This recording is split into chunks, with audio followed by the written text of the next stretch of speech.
Baik, sebenarnya PKR itu materinya banyak. Nah, ini perkenalan dulu ya. Nah, PKR itu banyak. Nah, salah satunya nanti ada praktikum tentang proteksi menggunakan pesawat sinar X, terus ada yang menggunakan eh, kamera radiografi. Mungkin teman-teman sudah ada yang nanti juga ATN gitu ya. Nah, itu nanti salah satunya itu. Terus yang basic sekali di proteksi itu proteksi radiasi eksternal gitu ya dan internal. Nah, kebetulan kalau saya ini spesifiknya di eksternal gitu ya. Nah, terus nanti ada lagi PKR PKD dalam kondisi darurat ya, proteksi radiasi dalam keadaan darurat. Nanti ya bareng-bareng biasanya itu dilaksanakan bareng-bareng praktikumnya. Nah, untuk TKN sendiri nanti ada pengampunya ya. Itu nanti ada Pak Tase, saya, terus Mas siapa itu? Salam gitu ya. Terus ada lagi Bu Maria. Nah, untuk hari ini saya sendiri kalau di Poltek itu sebenarnya anak baru juga ya. Anak baru setahun gitu ya. Tapi saya dulu basicnya pekerjaan saya di Pusikat Batan gitu. Jadi masih Batan-Batan juga. Batan itu sekitar 14 tahun di sana. Nah, itu di pelatihan juga, tapi pelatihan yang kita ajar dulu di sana tentang proteksi radiasi atau PPR ya teman-teman yang lebih familiar ke PPR-nya. Terus yang saya lebih dalami juga ke radiografi gitu. Sampai saya punya lisensi radiografi level 2. Nah, saya juga dulu punya PPR gitu ya. Dari STTN. Saya alumni STTN juga. Dulu STTN masih jadul. Tapi angkatan jadul ya. Mungkin jadi saya termasuk senior kalian tapi jadul banget. Tahun berapa ya? 2004 saya kuliah, lulus 2008, kerja di Batan mulai 2009. Itu sedikit pengenalan ya. Nah, hari ini yang ingin saya sampaikan di sini lebih ke eksternal. Nah, sebelumnya sebelum ngisi ini Bu Maria sudah berpesan kepada saya terutama banyakin hitungan hub gitu ya. Nah, ini nanti saya sampaikan, mungkin teman-teman sudah pernah belajar tentang proteksi gitu ya. Terus pernah belajar ADPR juga. Nah, itu mungkin hitungan sudah pernah mengenal ya. Nah, nanti tapi basic utama di praktikum yang akan saya ajarkan terutama eksternal itu nanti yang pertama adalah penentuan daerah radiasi. Jadi teman-teman harapannya nanti setelah belajar eksternal itu nanti bisa menentukan daerah radiasi. Daerah radiasi itu nanti ada apa saja gitu ya. Terus teman-teman tahu, oh di sini aman, oh daerah sini aman, daerah sini kurang aman gitu ya.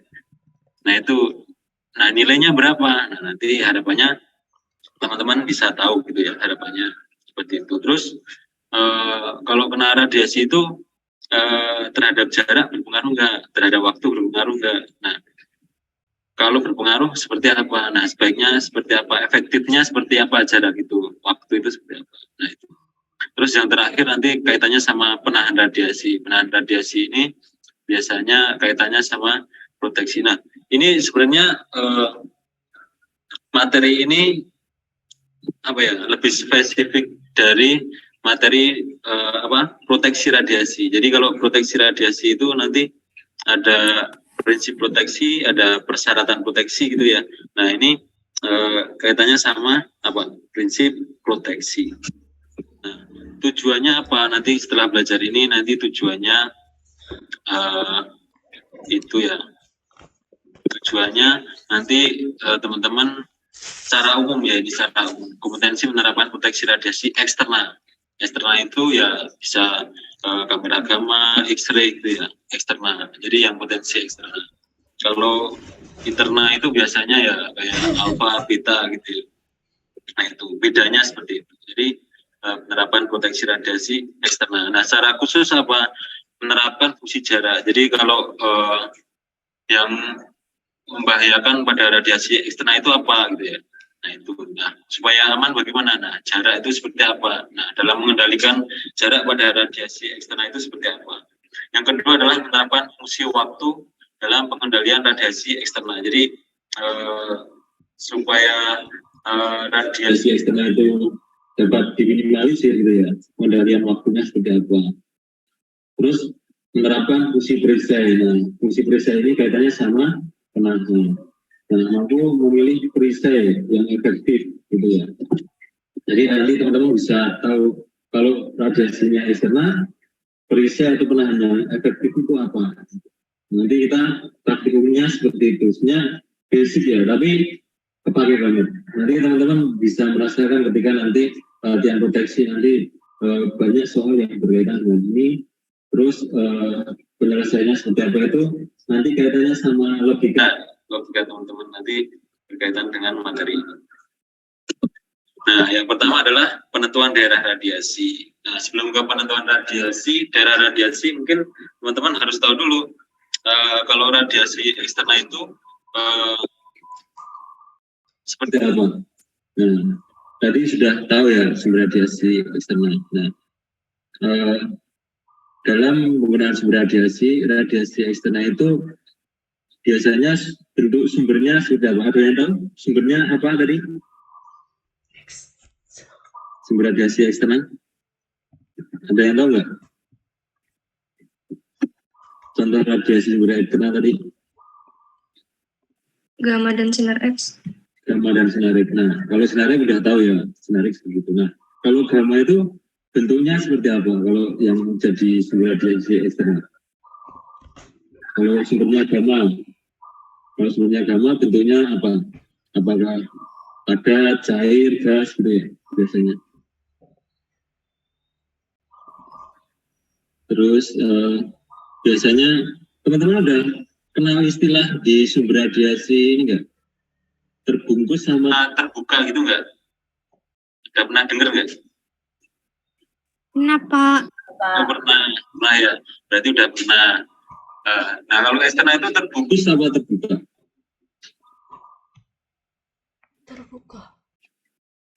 Terbuka, Pak.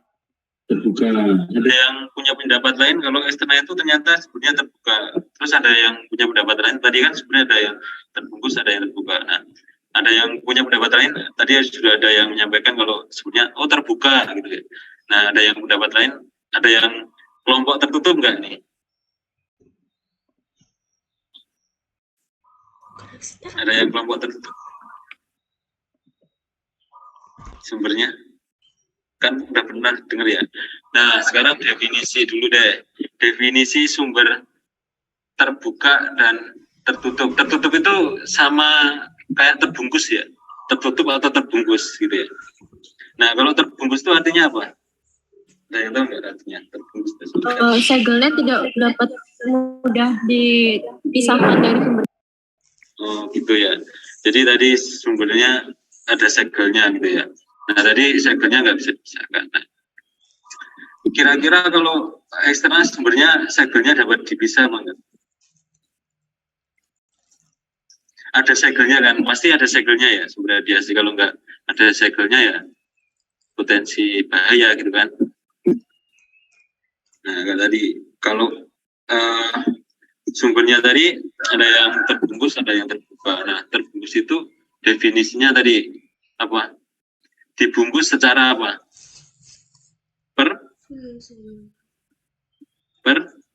Permanen, gitu ya. Jadi sumber terbungkus itu bungkusannya permanen, nggak bisa dibuka-buka segelnya gitu. Nah, itu biasanya di sumber yang bungkusnya permanen gitu ya. Jadi biasanya di las gitu ya, atau di dalam selongsong atau apa gitu. Di dalam material logam lain gitu ya. Nah, itu berarti kalau yang di segel gitu ya, atau dibungkus secara permanen itu eksternal apa internal? Eksternal. Eksternal. Berarti kalau yang internal, sebenarnya internal itu ya dibungkus nggak? Ya dibungkus, cuman bungkusnya bisa dibuka-buka gitu ya biasanya. Jadi bedanya itu. Jadi umumnya sumber radiasi eksternal itu bentuknya sebenarnya adalah padat gitu ya. Bentuknya bisa kapsul gitu ya, padat padat, terus bungkus secara permanen dia. Supaya apa? Supaya tidak potensi kontaminasi kan. Jadi bisa kontaminasi nggak? Ya bisa aja. Tapi kontaminasinya terjadi karena biasanya bungkusnya karena rusak karena kondisi lingkungan ataupun pekerjaan biasanya gitu. Jadi dia dibungkus secara permanen. Jadi kalau dalam kondisi pemakaian normal ya harusnya nggak rusak gitu ya. Didesain sesuai dengan kebutuhan. Biasanya sih nggak potensi rusak kalau digunakan secara normal atau sesuai kebutuhan. Jadi itu. Jadi dari sisi bentuk sendiri, kalau sumber eksternal itu dibungkus secara permanen atau terbungkus gitu ya bentuknya, padat gitu ya. Dipadatkan, biasanya kan serbuk ya itu sumbernya dipadatkan gitu ya, bentuk kapsul gitu ya atau apa gitu ya, terus dibungkus permanen. Nah itu. Nah selanjutnya selain dari bentuk tadi, ciri-cirinya ya ini supaya teman-teman lebih paham aja.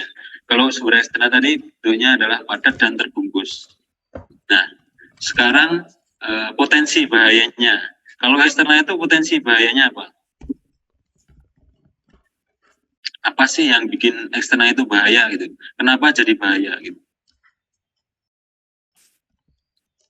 Apa kira-kira yang membuat eksternal itu berbahaya? Ya, tembusnya tinggi, Pak. Daya tembusnya tinggi. Wah, ini udah tahu nih, udah belajar apa udah pernah dengar ya? Udah pernah belajar ya? Jadi daya tembusnya tinggi. Daya tembusnya tinggi. Kalau bedanya sama internal apa? Kalau internal potensi bahayanya apa? Yang bikin bahaya kalau internal? Ionisasi, Pak.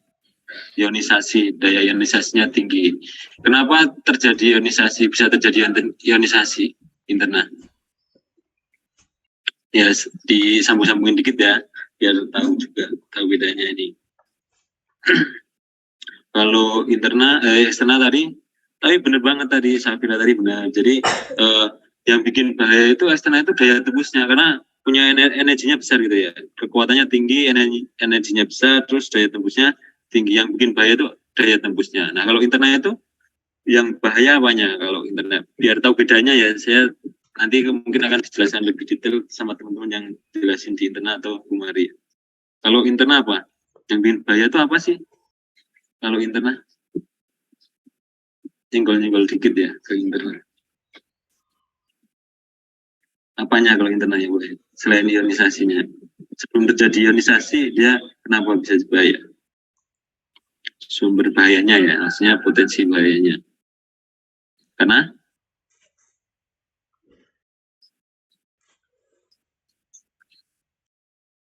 ada yang pernah pakai sumber internet nggak? Teman-teman, kalau TKN idealnya pernah ya, lab radiokimia gitu ya. Pernah pakai sumber internet? Oh, belum pernah. Oh ya. Kalau nggak tahu wajar ya, karena belum pernah ya. Sorry. Jadi kalau internet itu karena kan sumbernya tadi daya ionisasinya besar. Yang biasanya yang dipakai adalah tadi yang ionisasinya besar itu biasanya apa? Alfa gitu ya. Alfa sama beta. Jadi kalau eksternal itu daya ionisasinya besar, biasanya alfa beta. Kenapa dia bisa berbahaya? Karena dia terjadi apa biasanya? Karena terjadi kontaminasi gitu ya. Internal kalau nggak terjadi kontaminasi ya nggak akan bahaya gitu ya. Karena di dalam bungkusannya kan, meskipun tadi sifatnya terbuka itu karena tadi. Nah bentuknya sendiri kalau internal itu bisa gas, air, terus serbuk gitu ya, macam-macam gitu ya. Nah itu terjadi karena kontaminasi. Kalau nggak ada kontaminasi ya nggak akan bahaya gitu ya internet itu. Tuh, jadi bedanya di situ. Jadi karena kontaminasi. Kalau teman-teman ngomong-ngomong kontaminasi, tahu yang dimaksud dengan kontaminasi nggak?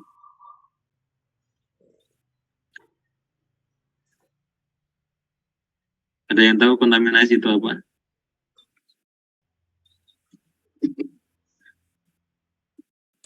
Jumlah aktivitas dari suatu radioaktif dalam luasan tertentu, Pak. Iya, kenapa bisa ada di luasan tertentu?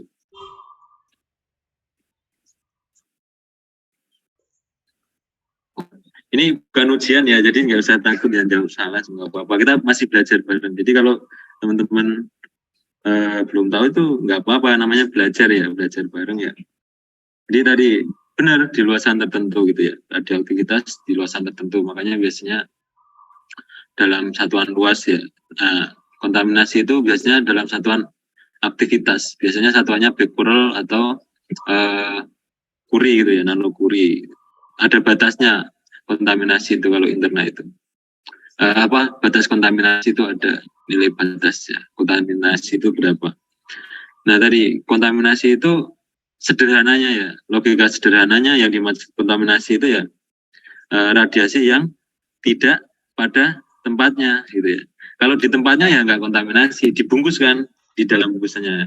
Kenapa jadi kontaminasi ya? Karena tidak pada tempatnya. Misalnya kenapa tumpah atau menguap gitu ya, atau pecah sumbernya. Nah itu yang tidak pada tempatnya itu disebut kontaminasi. Cara sederhananya seperti itu. Jadi kontaminasi itu seperti itu. Jadi sumber yang tidak pada tempatnya. Jadi menyebabkan kontaminasi. Makanya teman-teman nanti diajari cara apa? Dekontaminasi. Jadi misalnya sumber tumpah di daerah tertentu, luasan tertentu tadi yang dibilang itu benar. Jadi kontaminasi itu di luasan tertentu nanti ada perlakuan ya, perlakuan dengan cara dekontaminasi. Nah itu sesuai luasannya tadi. Itu gambaran, sedikit gambaran tadi. Sehingga jadi tahu ya perbedaannya. Jadi kalau eksternal itu sumbernya terbungkus, internal itu sumbernya terbuka. Terbuka itu artinya tidak dibungkus, bukan tidak dibungkus ya, dibungkus juga tapi bisa dibuka-buka bungkusnya kalau internal biasanya kayak gitu. Karena dipakai sesuai kebutuhan kan, sumbernya seberapa banyak. Nah kalau eksternal itu dibungkus permanen karena udah dibikin ya sama pabrik gitu. Nah itu bedanya. Terus potensi bahayanya tadi. Nah kalau eksternal itu adalah daya tembusnya, kekuatannya gitu ya. Jadi dia bisa bahaya karena daya tembusnya tinggi gitu. Kayak X-ray itu kan daya tembusnya tinggi. Jadi gamma itu daya tembusnya tinggi. Nah, cara pengendaliannya nah sekarang. Untuk pengendalian radiasi eksternal dengan cara apa?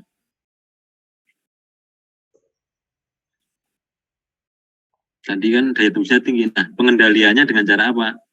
Dengan cara menerapkan prinsip proteksi. Nah, itu apa saja gitu ya pengendaliannya terkait dengan materi kita nanti. Kalau ada radiasi eksternal supaya kita selamat, pengendaliannya dengan cara apa? Radiasi eksternal. Di blok Pak, kayak misal pakai timbal gitu. Di blok itu salah satunya. Satu benar di blok pakai penahan gitu ya. Nah, terus salah duanya lagi apa? Itu salah satu udah benar saya kira. Jarak dan waktu Pak. Jarak dan waktu, betul. Itu tadi udah disampaikan ya di tujuan ya. Jadi nanti tujuan khususnya salah satunya adalah pengaruh jarak dan waktu, terus sama penahan radiasi. Jadi kalau eksternal itu kan karena daya tembusnya tinggi gitu ya.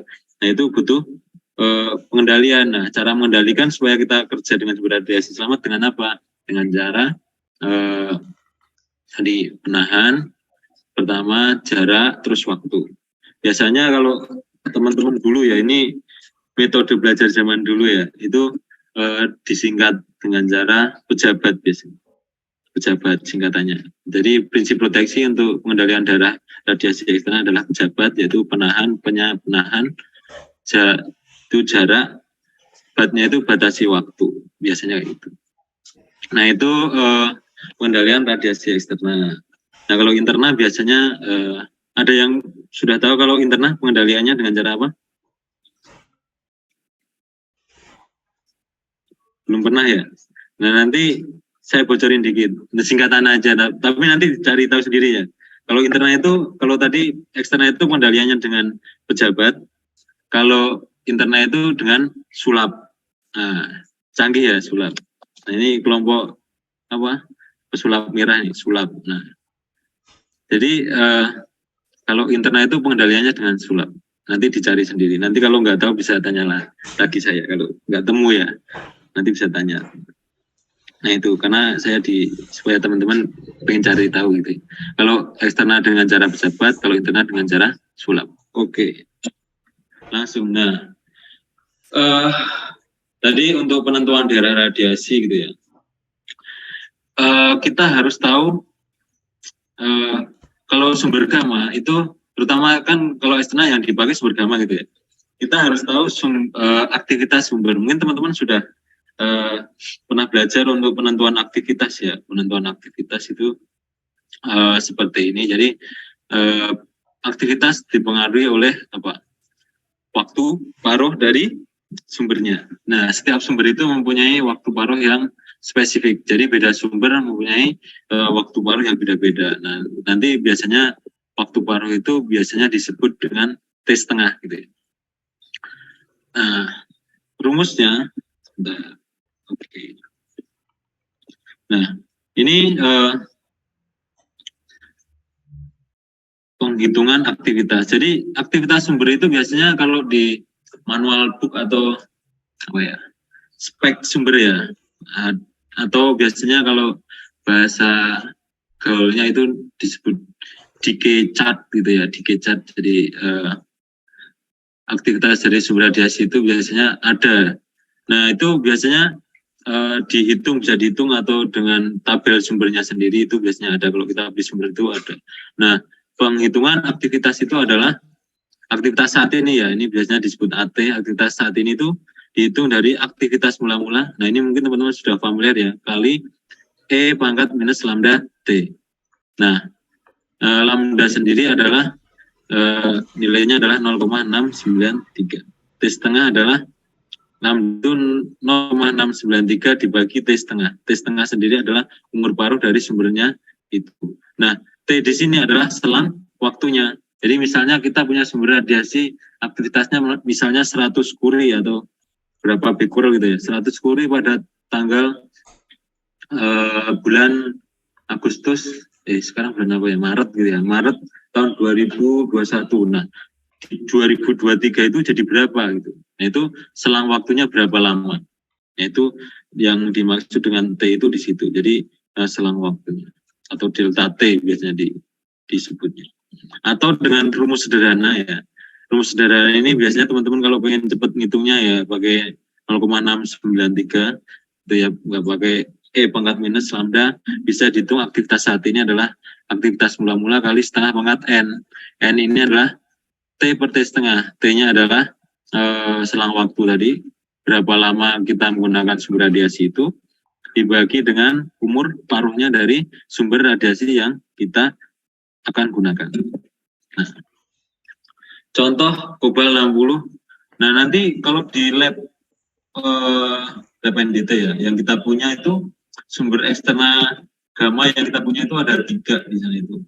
Ada cesium, ada kobal 60 gitu ya, kobal 60 ada cesium. Terus ada lagi iridium untuk gamma, kamera gamma di kamera gamma. Seperti tadi mula-mulanya adalah aktivitas mula-mulanya adalah 200 milicurie gitu ya, pada tahun 94. Kalian belum lahir ya, ini sudah punya gitu ya sumber radiasi. Nah, umur paruhnya kobal 60 itu adalah 5,2 tahun. 5,2 tahun. Nah, cesium 137 dengan aktivitas mula-mula adalah 20 milicurie pada tahun 93. Nah, T setengahnya cesium adalah 30 tahun. Nah, tadi ya, T setengah itu nilainya adalah spesifik. Artinya sesuai dengan sumber radiasi masing-masing. Jadi bersumber memiliki T setengah yang beda-beda. Nah, kebetulan kobal aku itu T setengahnya adalah 5,2 tahun. Nah, cesium itu T setengahnya adalah 30 tahun. Nah, T setengah itu apa? Ada yang tahu? Yang dimaksud dengan T setengah itu apa?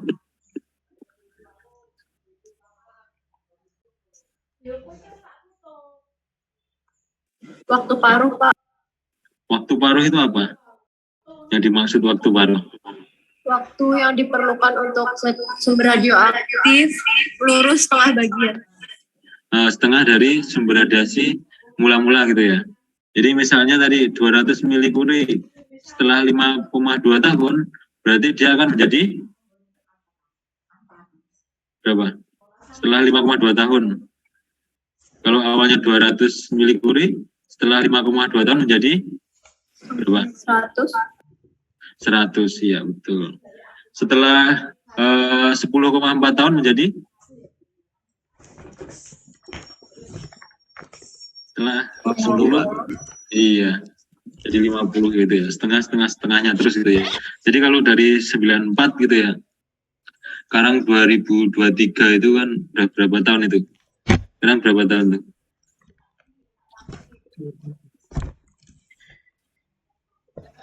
Sekitar 29 tahun. Iya, hampir berkurang berapa itu? Kalau tiap 5 tahun, ya kira-kira aja. Jadi kalau dianggap aja tesnya 5 tahun, udah 20 berapa? Jadi 7 tahun ya. Ya bisa sekitar turun seberapa? Banyak ya, udah berkurang banyak. Nah itu bisa dikira-kira. Jadi kalau menghitung aktivitas saat ini itu juga bisa dikira-kira seperti itu ya. Kalau ini, nah ini belum, ini hampir 30 tahun ya. Nah ini jadi berapa nih kalau yang cesium ini?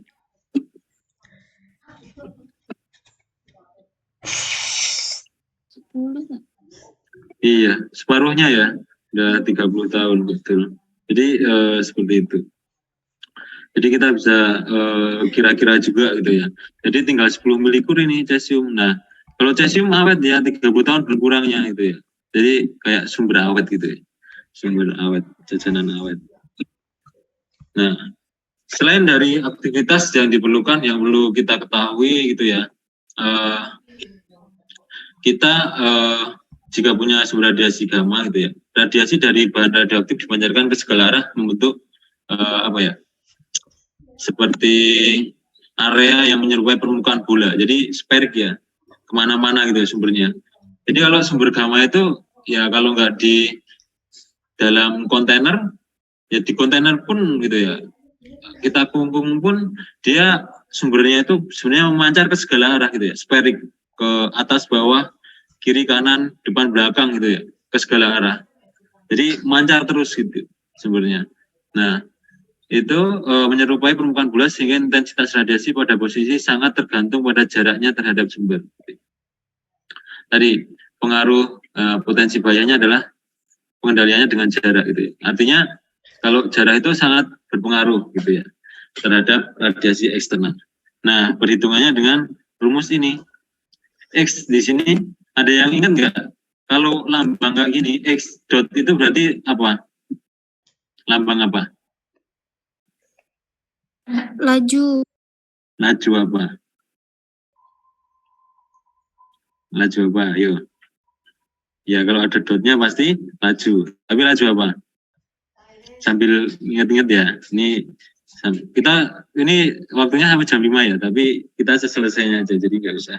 Tapi yang penting teman-teman tahu, punya gambaran dulu. Ini X dot itu lambang apa? Laju, bener lajunya. Laju apa? Sambil ingat-ingat ya. Soalnya ini anak nuklir loh begitu. Nah, nuklir. Iya betul, Wah, Dika tahu. Nah, laju paparan. Kalau hadot laju apa? Laju dosis ekvivalen. Iya, laju dosis ekivalen. Udah teman-teman ternyata masih ingat ya. Jadi kalau ini laju paparan, kalau ini laju dosis ekivalen. Nah ini dipengaruhi macam-macam. Nah rumusnya sendiri itu nanti beda-beda gitu ya. Nah beda-beda ini sebenarnya maksudnya sama. Nah ini dipengaruhi jarak juga. Makanya kalau terhadap jarak itu dibagi R kuadrat, seper R kuadrat artinya berbanding terbalik. Jadi signifikan pengaruhnya terhadap jarak itu. Jadi kalau di proteksi itu nanti teman-teman kalau di soal ujian biasanya pertanyaannya kalau terhadap jarak berbanding terbalik apa berbanding lurus gitu ya. Nah ini berbanding terbalik. Jadi semakin gede R-nya berarti nilai laju paparannya semakin, artinya jaraknya semakin jauh, laju paparannya semakin kecil, betul. Jadi itu yang menyerupai lambang R ini adalah faktor gamma.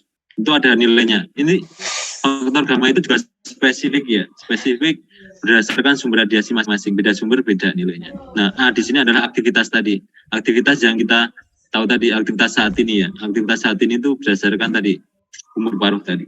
Nah, kalau konstanta laju dosis, laju dosis ekivalen atau efektif gitu ya, laju dosis ekivalen itu rumusnya adalah bukan faktor gamma tapi lambang menyerupai H ini adalah konstanta laju dosis. Ini juga spesifik. Ini sebenarnya sama tapi beda ini ya, satuannya beda. Jadi ada konversinya, nilainya akan beda. Nanti nilainya beda karena ada dikonversi karena mempunyai satuannya yang berbeda gitu ya. Kalau faktor gamma itu biasanya dalam Curie, kalau laju dosis konstanta laju dosis itu satuannya dalam mikrosievert. Nah, ini dalam Curie ini apa ya? Ronsen, dalam Ronsen gitu ya. Ronsen terus Curie ini mikrosievert Becquerel gitu ya. Nanti kita lihat satuannya seperti apa. Bedanya gitu. Nah, A sama aktivitas R-nya sama, R kuadrat gitu. Nah, ini faktor gamma merupakan suatu nilai yang menunjukkan laju paparan radiasi gitu ya. Radiasi pada jarak 1 meter dari suatu sumber yang mempunyai aktivitas 1 Curie atau 1 megabecquerel. Sumber yang berbeda mempunyai faktor gamma yang berbeda. Nah, ini perbedaannya di sini. Ternyata kobalt 60 tadi yang kita sampaikan ini berdasarkan sumber yang kita miliki aja ya. Jadi kalau nilainya ini beda-beda nggak masalah. Itu tergantung referensinya. Tapi sekitar ini. Kobalt 60 itu waktu barunya adalah 5,3 tahun gitu. Nah, faktor gammanya tadi, kalau lambangnya R tadi, itu adalah 1,33 dalam satuan Ronsen, meter persegi per jam Curie. Nah, kalau yang lambang menyerupai H tadi, yang konstanta laju dosis, itu nilainya menjadi 0,354. Satuannya dalam, tadi bedanya saya bilang, ini dalam Ronsen, ini mikrosievert. Dalam luasan tertentu sama gitu ya. Terus sama ini bedanya di sini Curie, di sini adalah megabecquerel. Bedanya di situ, di satuannya ya. Nah, itu tergantung tadi yang dicari nanti soalnya itu di dalam laju paparan atau laju dosis. Ya, itu yang biasa dipakai di soal-soal. Nah, saya di sini hanya sambil menyampaikan jadi gambaran. Jadi nanti teman-teman tuh kalau nanti di PPR tuh ya, karena di PPR-nya nanti teman-teman itu disingkat ya. Artinya kalau di kondisi normal waktunya materinya 3 jam, di kalian nanti hanya 2 jam karena dianggap udah belajar gitu. Nah, nanti untuk mempersiapkan, jadi termasuk acu silang istilahnya. Nah, faktor gamma tadi yang menyerupai tadi yang ini. Nah, ini yang disebut konstanta laju dosisnya. Nah, ini konstanta laju dosis. Jadi tadi dibilang spesifik gitu ya. Artinya setiap sumber radiasi yang berbeda itu mempunyai nilai faktor gamma atau konstanta laju dosis yang berbeda-beda. Jadi itu. Jadi nggak sama. Nah, nilai waktu paruhnya pun berbeda-beda sesuai dengan sumber radiasi yang kita gunakan biasanya. Nah, tadi terhadap beberapa hubungan perlu diingat, yaitu hubungan antara paparan terhadap dosis. Jadi tadi X tadi adalah paparan. Kalau pakai dot itu disebutnya laju paparan. Sebentar ya, Maria WA.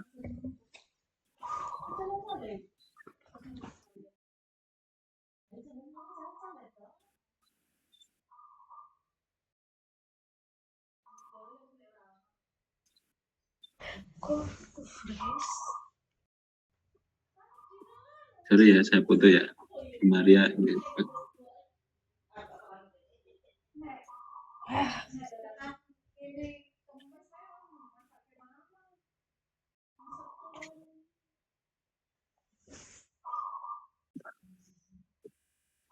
Oke, kita lanjutnya. Jadi saya lapor bos dulu ya. Nah, ini Bu Maria soalnya konfirmasi. Jadi saya jawab. Oke, kita lanjutkan. Nah, ini terhadap dosis serap.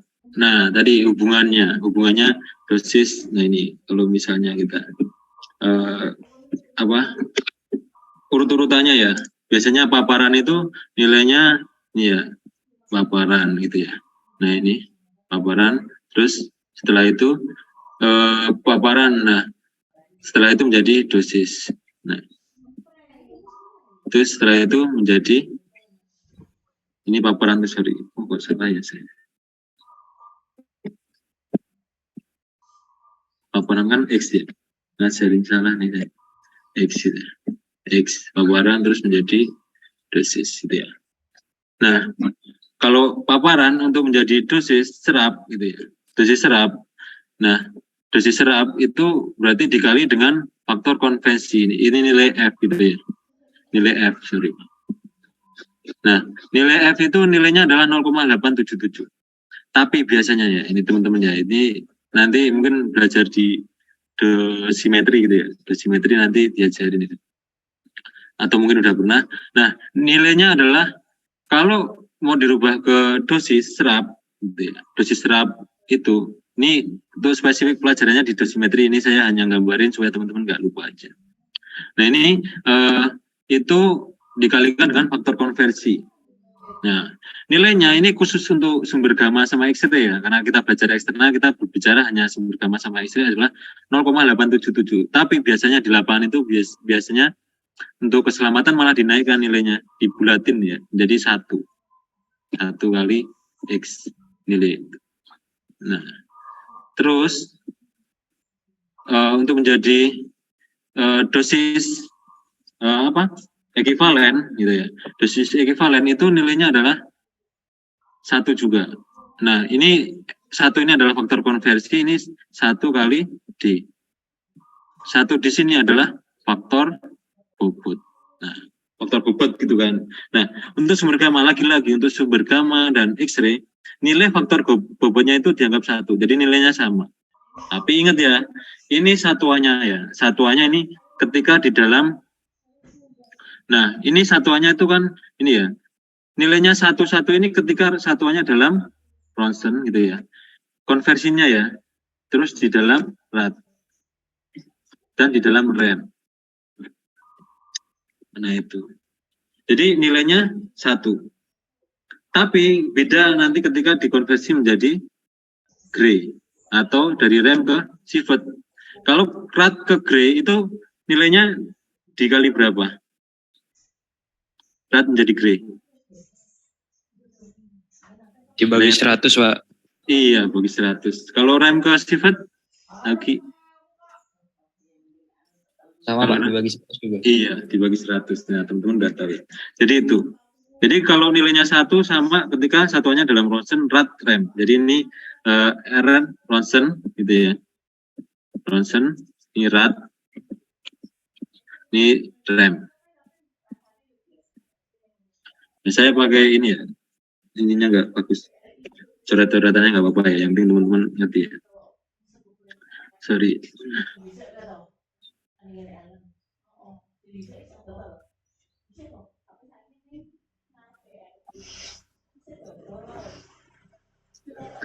Oke, Bu Maria menanyakan nih, teman-teman yang hadir di sini sudah bisa absen belum?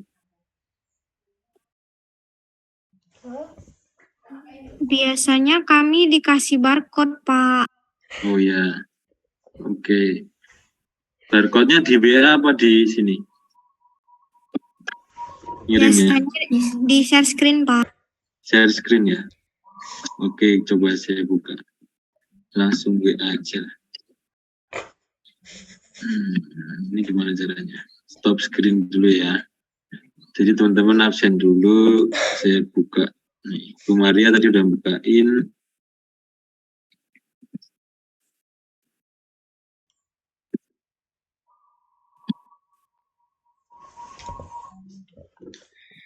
Semestinya.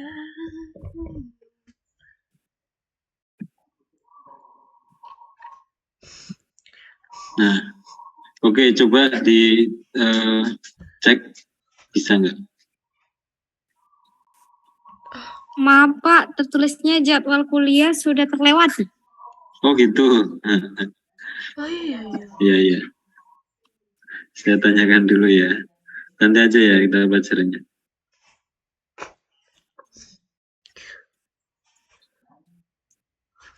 Coba saya buka sendiri. Beda nggak ya? Saya juga bisa soalnya.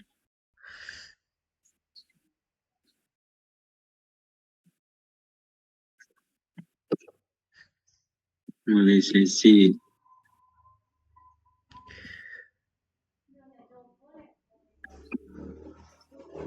Kalau ya, screen-nya stop dulu ya. Sorry. Oke. Saya coba buka dulu siakatnya.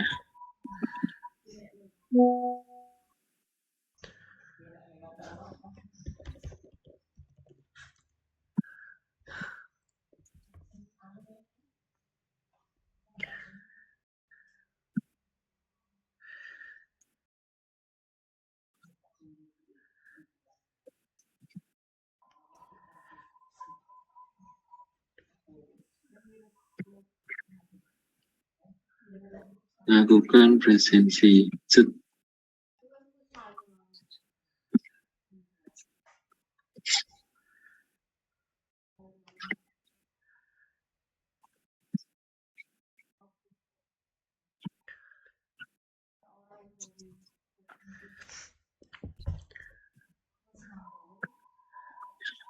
Kalau melalui ini bisa nggak?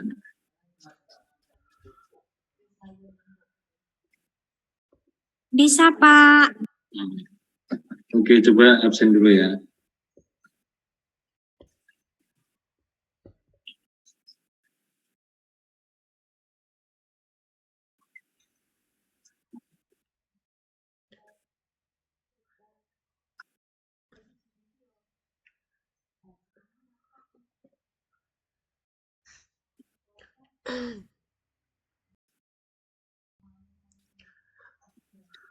Kalau yang tadi soalnya itu barcode Bu Maria, mungkin kelasnya Bu Maria kali ya. Begitu. Oke. Jadi itu oke. Udah bisa di stop belum ya share screen-nya? Masih ya? Masih dipakai ya?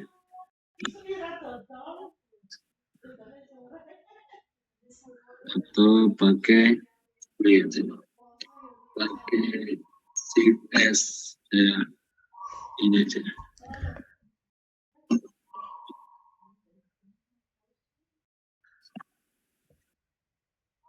Dibesar.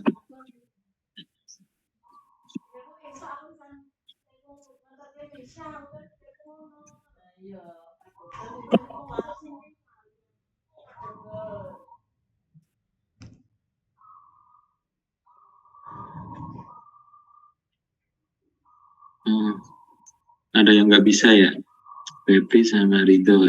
Jadi kalau yang nggak bisa, saya absenkan ya. Saya bisa sini. Rido sama Febri, Adil. Nah, ada di absenin yang belum bisa, saya absenin. Rido udah. Siapa lagi ya?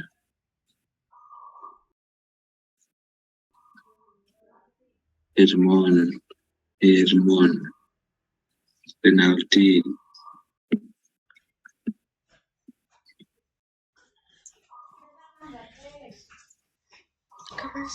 Renaldi, oke, Adil,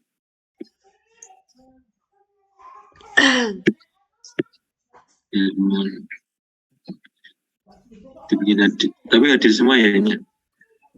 Adil semua sih, dibikin Adil semua aja. Sorry.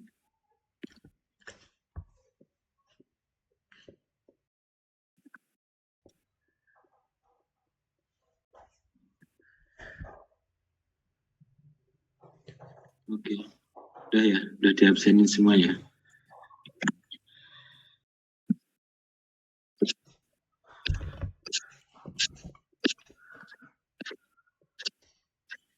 Oke, kita lanjutkan. Stop sharing.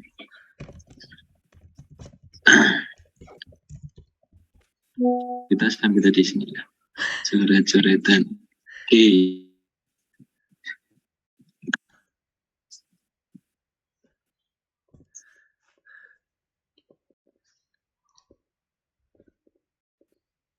Oke, untuk satuan-satuan udah tahu, itu hanya ngulang-ulang aja ya. Jadi kita lanjutkan.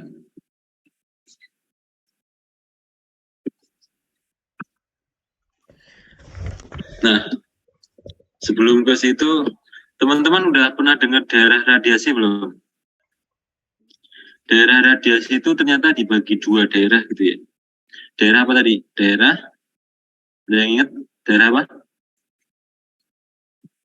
Daerah radiasi.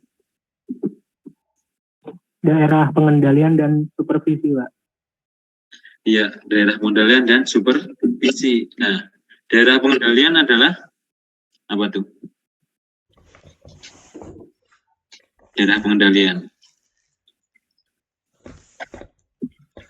Daerah pengendalian. Daerah pengendalian. Nilainya berapa kalau daerah pengendalian?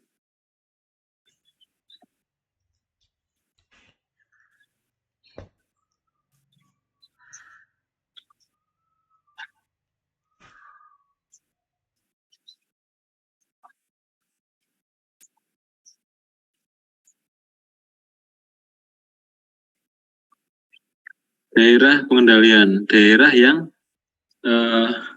nilainya ya.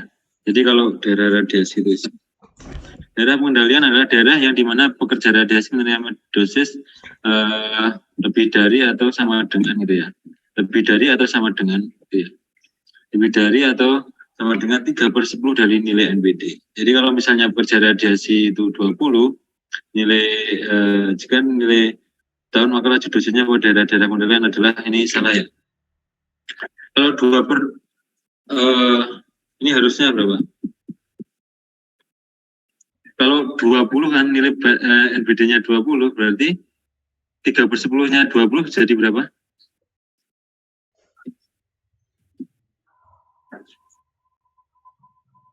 6, Pak.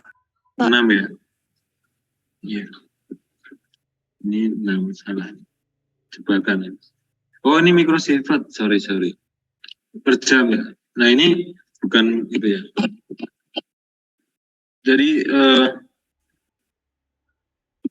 sorry ini udah dihitung. Jadi ini apa ya, perhitungan aja. Jadi ini sorry benar.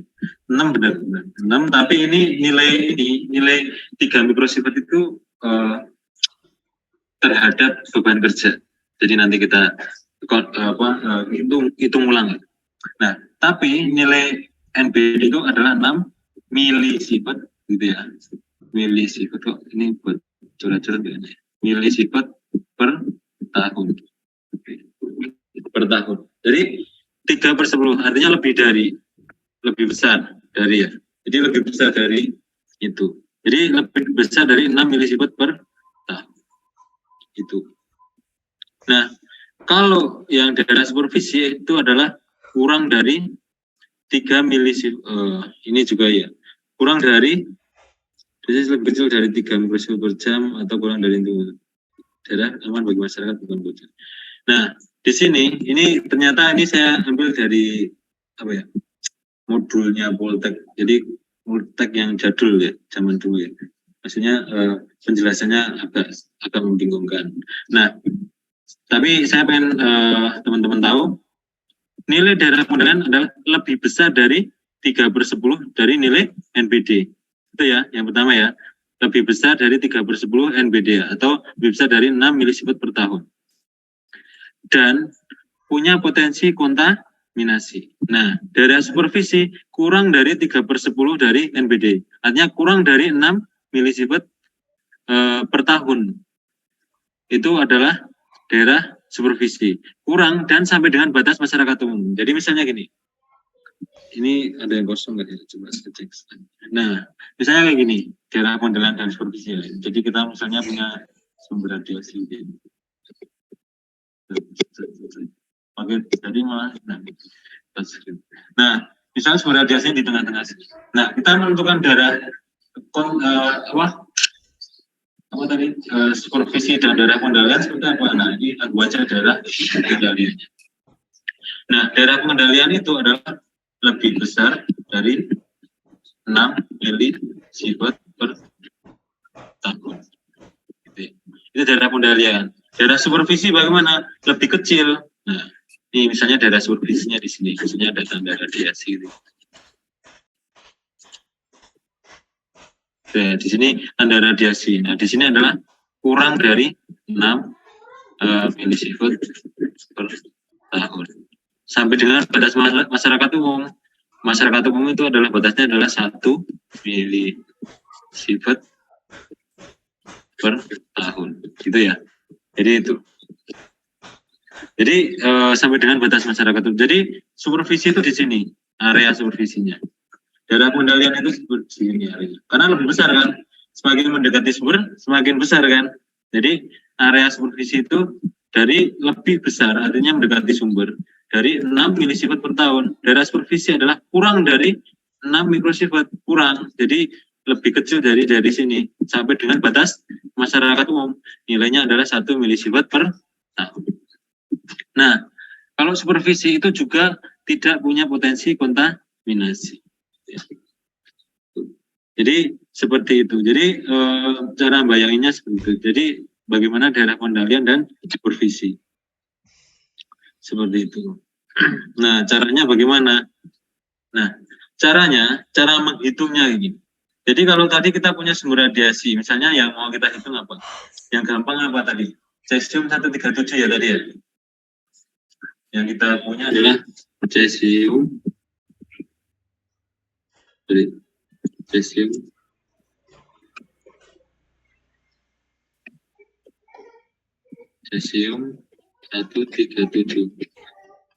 Saya pakai jari nih, tapi jari saya gede-gede jadi susah. Nah, cesium 137. Nah, aktivitasnya adalah saat ini tadi yang baca 10 berapa mili kuri gitu kan tadi? Ya, kuri.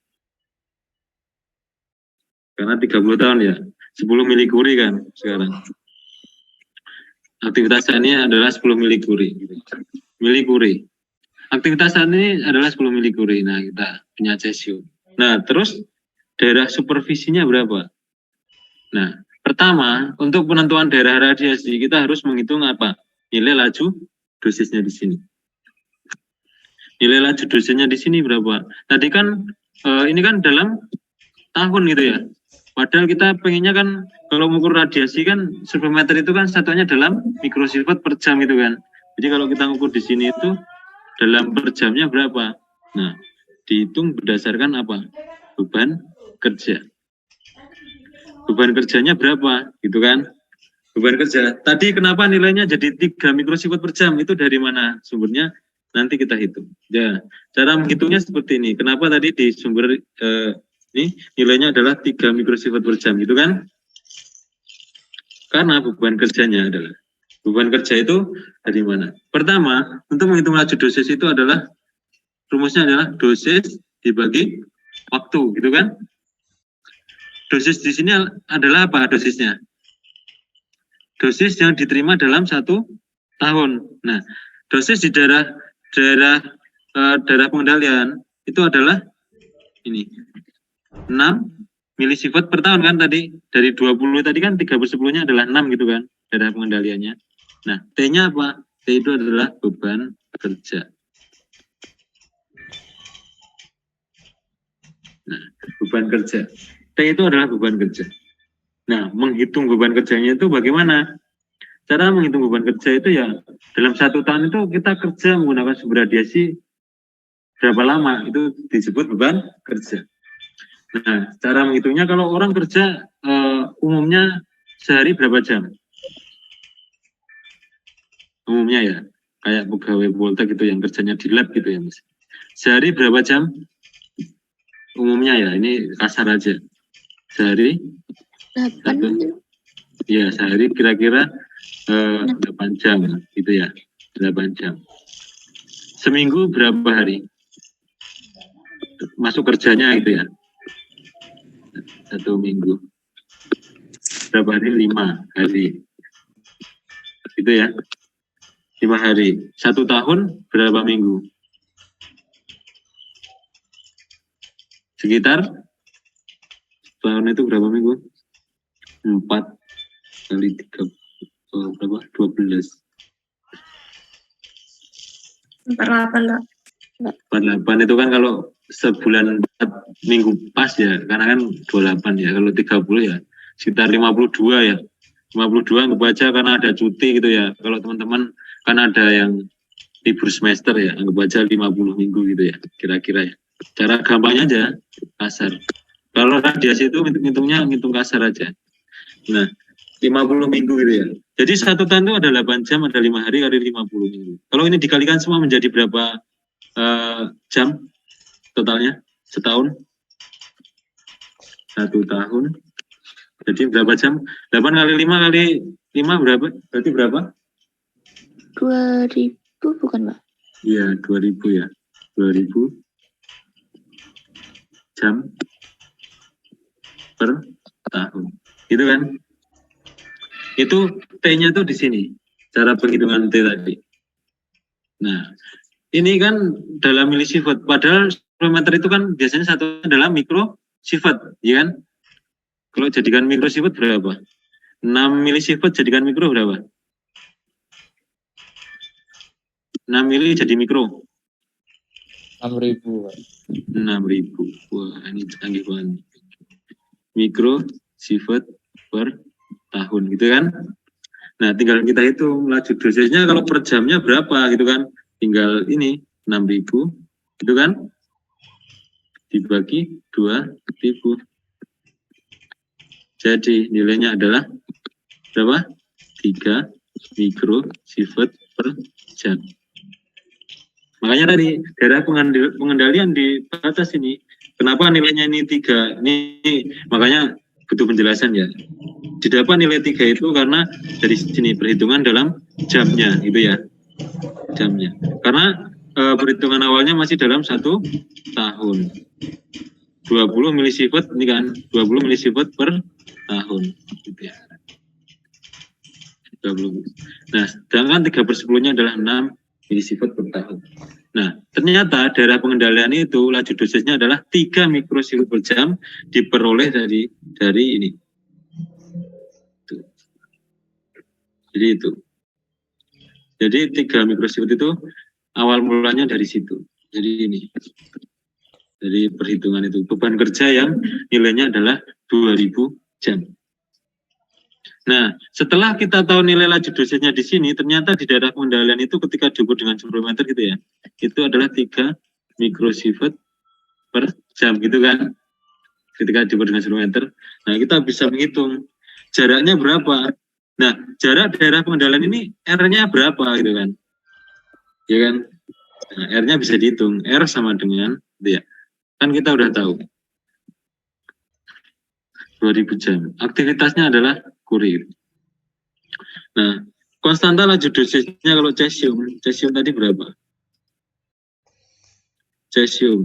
Kalau kita tadi satuannya dalam 10 milikuri, itu adalah 0,33 ronsen gitu ya. Ronsen. Tapi, nah jangan salah, tapi kita tadi ngitungnya ininya dalam mikrosievert ininya ya, mikrosievert. Berarti kalau 10 milikuri supaya hitungnya pakai konstanta laju dosis, biar teman-teman familiar dengan satuan baru, berarti kita harus konstanta laju dosisnya pakai yang mikrosievert. Nah, aktivitasnya tadi masih dalam, aktivitasnya sama dengan tadi 10 milikuri. Nah, kalau dengan konstanta yang ini 0,093, berarti nilainya adalah dalam aktivitasnya adalah dalam mega becquerel. Ini karena ini satuannya di sini adalah mega becquerel gitu ya. Jadi aktivitasnya dirubah dalam mega becquerel dulu gitu. Nah, 10 milikuri itu kalau dijadikan mega becquerel berapa? Mega becquerel bisa dihitung. Kalau 1 kuri berapa becquerel?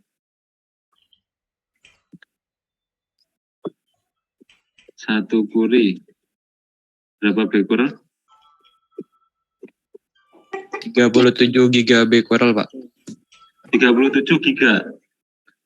Kalau jadikan mega? Giga? 37.000. 37.000. Ya.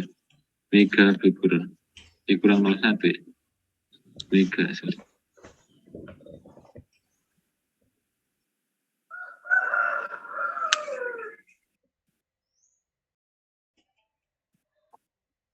Jadi mega berkurang.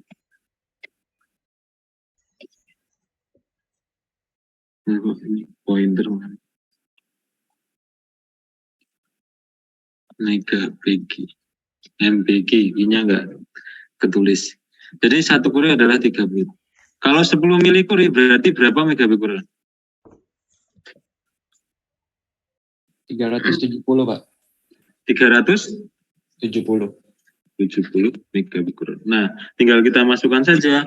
Nah, artinya di sini karena ini satuannya ini menjadi konstanta kali aktivitas dikali laju dosis.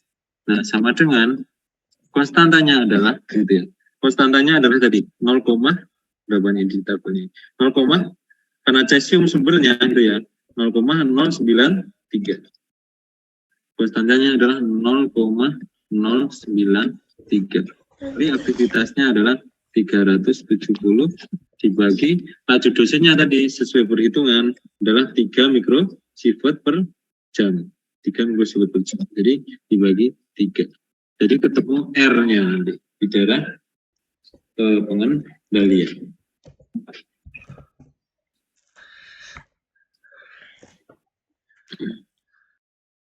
Jadi R-nya bisa dihitung ya. Jaraknya jadi berapa gitu ya. Jadi ini R-nya berapa?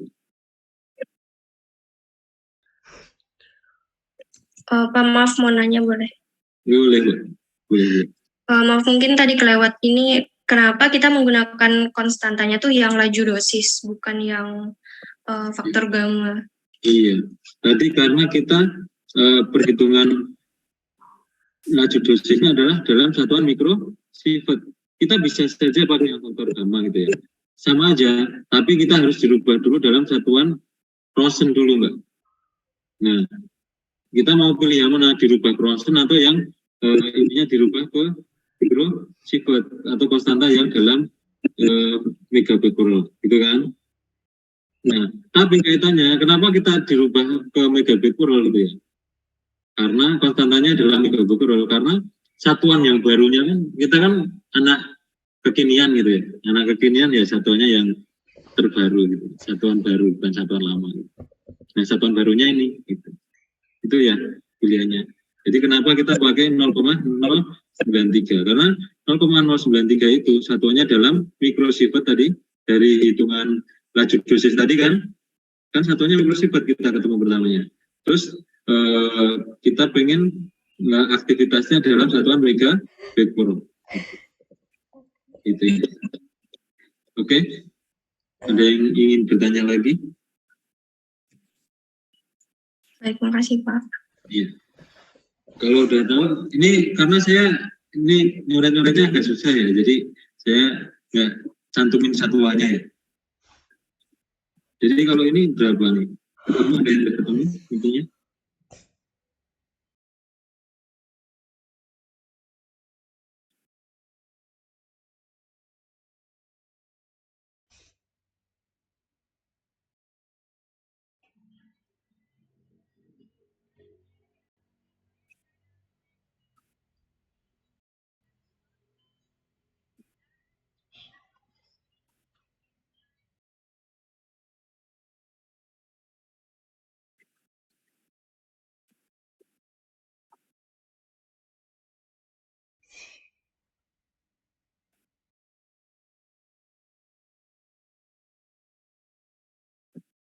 Berapa ketemunya?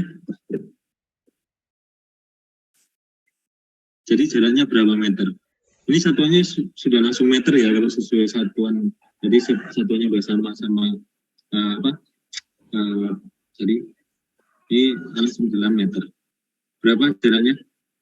3,386 Pak.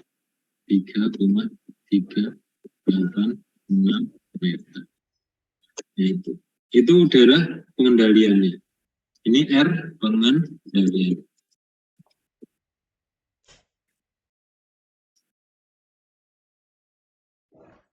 R pengendaliannya. Jadi itu ya. Nah sekarang kalau sampai daerah supervisi berapa ya? Tadi batas masyarakat umum itu kan dianggapnya 1 gitu ya, 1. Tapi beban kerjanya tadi, nah ini saya juga agak lanjut sama teori yang di sini. Dianggapnya 1 mikrosievert per jam. Nah, daerah beraman bagi masyarakat bukan berjarak radiasi yang berada di atas dalam waktu yang lama. Laju dosis maksimum bagi masyarakat umum adalah 1 mikrosievert per jam. Nah, ini padahal batas masyarakat umum adalah 1 milisievert gitu ya. Masyarakat itu dalam 1 tahun laju dosis samanya adalah 1 milisievert. Kalau menurut saya ya. Nah, sedangkan untuk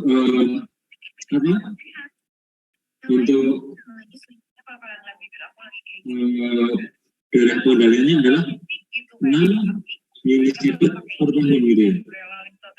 Nah, itu dihitung dari tadi beban kerjanya adalah 2000 jam. Nah, sedangkan masyarakat itu harusnya disesuaikan nilainya sama gitu ya. Berarti laju dosis untuk masyarakat umum harusnya laju dosisnya itu adalah laju dosis untuk masyarakat umum.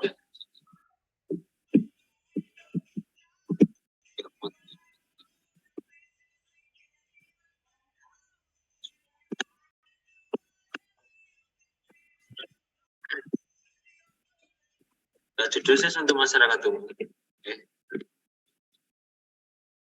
Laju dosis untuk masyarakat umum berarti dosis masyarakat umum dibagi beban kerja juga.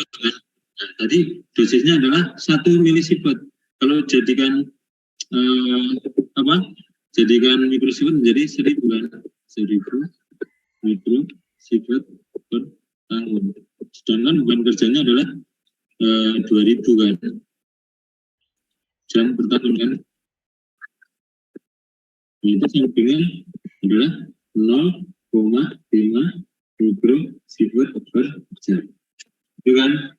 Nah itu kalau perhitungan saya ya, berdasarkan beban kerja yang disepakati. Beban kerja itu kan ikutin ya. Jadi nanti kalau kalian bekerja juga kayak gitu. Itu enggak sesuatu yang bukan fleksibel. Ya, sesuatu yang mutlak. Itu bukan sesuatu yang mutlak. Beban kerja itu disesuaikan dengan tempat kerja masing-masing. Kan orang itu kerjanya macam-macam ya. Ada yang seminggu itu kerjanya 6 hari kerja gitu kan. Terus ada yang enggak selalu memakai alat itu terus. Artinya menggunakan alat misalnya meskipun sehari kerja 8 jam. Tapi pakai alatnya hanya 2 jam misalnya. Kan penghitungan beban kerja menggunakan sumber radiasinya hanya dihitung 2 jam kan. Jadi itu hanya contoh saja. Jadi kalau di buku di modelnya sebelum itu nanti itu bukan model. Nanti saya kasih modul yang terbaru yang dari saya. Nanti ketika praktikum ya saya dari situ. Oke. Nah, ini dengan persamaan berarti laju dosis untuk daerah supervisi berapa nih? Ini RP ya apa aja? Nah, R untuk supervisi berapa? Kalau laju dosisnya sekian, kita dengan ini aja bersamaan. Nah, R-nya adalah, nah R-nya ya di akar aja, di akar sama dengan ini ya, R2 kan, RS itu sama dengan R2. Nah, aduh, sorry. Dan 3G ya. Nah, sorry. Tempatnya enggak. Nah, berarti rumusnya pakai persamaan ini bisa. Jadi persamaan ini, jadi enggak harus hitung dengan rumus seperti ini ya. Itu kalau kita sudah tahu R pertanyaan berapa, terus dosisnya berapa, itu bisa dihitung dengan persamaan seperti ini. 1 dikali R1 kuadrat itu kan dibagi R R2 itu kan R2. Nah, tinggal kita masukkan R di daerah supervisi sama dengan H1-nya adalah 3 gitu kan tadi, kali R1-nya adalah 2 tadi 3,386 kuadrat gitu ya, dibagi laju dosis keduanya adalah 0,5 itu ya di akar itu daerah supervisinya. Artinya dari titik sumber radiasi sampai batas masyarakat umum itu berapa jaraknya gitu. Ada yang masih bingung? Coba ditanyakan. nggak apa-apa. Silakan bertanya. Kalau enggak, silakan dicari nilai. Jadi jarak untuk daerah supervisi, nah nilai hanya ini tadi dari perhitungan ini. Cara gampangnya seperti itu.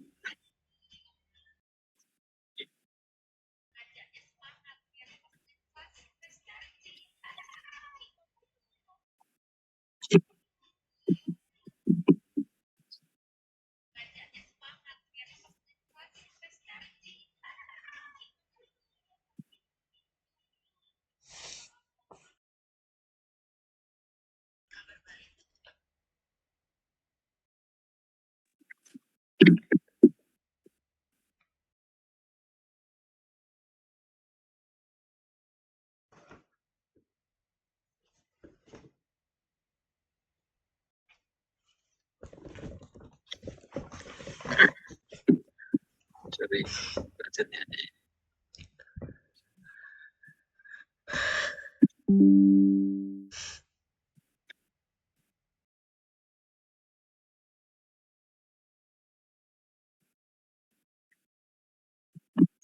Ada yang udah ketemu? Nilainya berapa? 8,293 Pak. 8,093.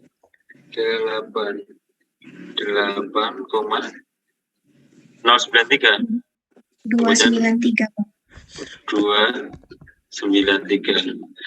8,3 gitu aja ya. Kalau jarak dijoin nggak apa-apa. Jadi itu ya, kalau diproteksi itu ya. Kalau jarak biar aman dijauhin nggak apa-apa. Jadi 8,293 gitu ya. 29. Jadi nanggunya 8,3 nggak apa-apa. Oke, sorry. 8,3 meter. Jadi lebih jauh gitu ya daerah untuk masyarakat umum. Dengan sumber kita yang kecil gitu ya. Cuman berapa tadi? 10 milikuri ya. Atau 370 megabit/per. Jadi itu. Jadi teman-teman sekarang sudah bisa bayangin ya. Jadi kita bisa membuat daerah radiasi. Jadi seperti saat ini kita belum punya sumbernya. Belum lihat sumbernya pun bisa mendesain gitu ya. Artinya orang yang tahu ilmunya proteksi radiasi itu bisa menghitung dulu gitu ya. Kita nggak ada sumbernya tuh bisa ngitung gitu ya. Jadi nanti ketika mau menggunakan sumber bisa bikin daerah radiasinya dulu sebelum dipasang sumbernya. Artinya kayak gitu. Jadi teman-teman ngitung dulu. Nah nanti di kenyataan itu sebelum kita pakai sumbernya kita hitung dulu daerahnya. Ketika kita tinggal pakai sesuai daerah yang sudah kita bikin gitu ya. Jadi kita aman ya pakai sumber radiasi. Jadi untuk pekerjanya ya nanti jangan untuk daerah pengendalian kan artinya pekerja ya. Itu jangan lebih dari 3 gitu ya. Kalau 3 lebih dari 3 boleh nggak? Ya boleh aja. Itu kan 3 meter itu kan dapat dosis 3 dalam waktu per jam kan. Artinya kalau kita lebih besar dari itu bisa aja asal waktunya tidak lebih dari sejam. Artinya kayak gitu. Jadi kalau waktunya cepat tadi pengendalian kan selain tadi jarak juga dari waktu. Jadi kalau misalnya jarak nggak bisa dikendalikan ya waktu yang kita kendalikan gitu. Kayak gitu. Jadi pengendalian daerah radiasi sesuai dengan yang ada. Ada pertanyaan di pengendalian daerah radiasi sampai ngantar aja ya. Nanti teman-teman kalau spesifik detailnya nanti ketika di tempat praktek. Nanti kita praktikkan beneran. Kita pakai tanda radiasi gitu ya. Terus pakai survometer. Kita bikin tanda dulu nanti. Terus kita masukkan sumbernya, kita taruh sumbernya, terus kita cek pakai survometer. Benar nggak hitungan kita? Benar nggak kita memperhitungkan gitu? Nah, itu. Jadi untuk memastikan ya nanti dengan survometer. Benar apa enggak hitungan kita? Oke, kalau nggak ada udah sore ternyata. Kita lanjutkan di pengaruh jarak dan waktu. Nah, pengaruh jarak dan waktu ini skemanya seperti ini ya. Sudah saya bikinkan gambarannya seperti ini. Jadi pertama kita punya sumber radiasi itu. Kita sumber radiasi ini pancaran radiasinya ya, segala arah gitu ya, kemana-mana gitu ya, rambutan gitu. Nah ini sumber radiasi gitu ya. Sumber radiasi di jarak tertentu gitu ya. Jarak tertentu kita pasang apa ini? Kalau satuannya dosis berarti ini kita pasang apa? Pendos. Ya, jadi di sini kita pasang pendos gitu ya. Ukur dosis gitu ya. Ukur pendos di jarak tertentu 50, 75 sama 100 cm. Jadi kita ukur di jarak tertentu, yaitu jarak tertentu 50, 75 sama 100 cm. Nah, dengan selang waktu tertentu juga. Jadi kita mengukur ini dengan selang waktu tertentu juga. Nah, waktunya berapa? Nanti kita coba setting waktunya gitu ya. Waktunya kita setting di misalnya T1-nya. T1 adalah 5 menit. Pengaruh jarak dan waktu kan. Jadi kita setting waktu juga. T2-nya adalah 10 menit. Nah, kita setting, ini disebut H1 misalnya, H2 gitu ya, ini H3. Kita ukur dosisnya pada waktu setelah 5 menit berapa, 10 menit berapa. Nah, tapi selama nunggu waktunya 5 menit dan 10 menit ini, kita bisa ukur menggunakan surveimeter. Ini surveimeter. Kita hitung, kalau surveimeter itu kan bisa ukur real time ya. Artinya kita bisa ukur real time itu artinya kita bisa tahu laju dosisnya berapa saat itu. Nah, kalau kita bisa mengukur dosis, berarti kita bisa menghitung dosisnya kalau sudah tahu waktunya gitu ya. Seperti tadi, dosis rumusnya adalah apa? Rumusnya dosis. Ada yang ingat rumusnya dosis? Jadi kita pengen ngitung H1, H2, H3 jika diketahui misalnya di sini misalnya real time ya, kita bisa tahu misalnya di sini berukur misalnya 100, di sini 70 gitu ya, di sini misalnya 40 gitu ya. Nah, kita bisa tahu berarti dosisnya pada 5 menit, saat 5 menit itu berapa? Itu gitu kan. Cara menghitung dosis, rumusnya apa? Ada yang tahu? Menghitung dosis ini, yang di atas. Ketika kita pengen tahu dosisnya ini, rumusnya dosis apa? Ada yang tahu? Cara menghitung dosis?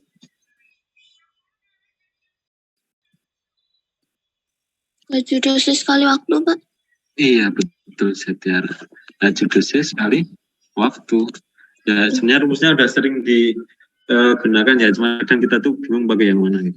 Nah, laju dosisnya udah tahu, misalnya H1 itu kan 100, gitu kan, misalnya ya, ini misal ya, ini dalam satuan mikrosievert per jam. Itu ya satuannya, mikrosievert per jam. 100 kali waktunya berapa? 5 menit gitu kan. Nah, ini dalam menit. Ya. 105 menit. Nah, kalau waktunya dalam 1 jam berarti dibagi 60. Jadi berapa nih? Itu kan ya? 5 menit. Ini 5 menit. Ini 100 mikrosievert per jam. Karena satuannya dalam mikrosievert per jam, sedangkan waktunya di sini diminta 5 menit, berarti nilainya berapa gitu kan?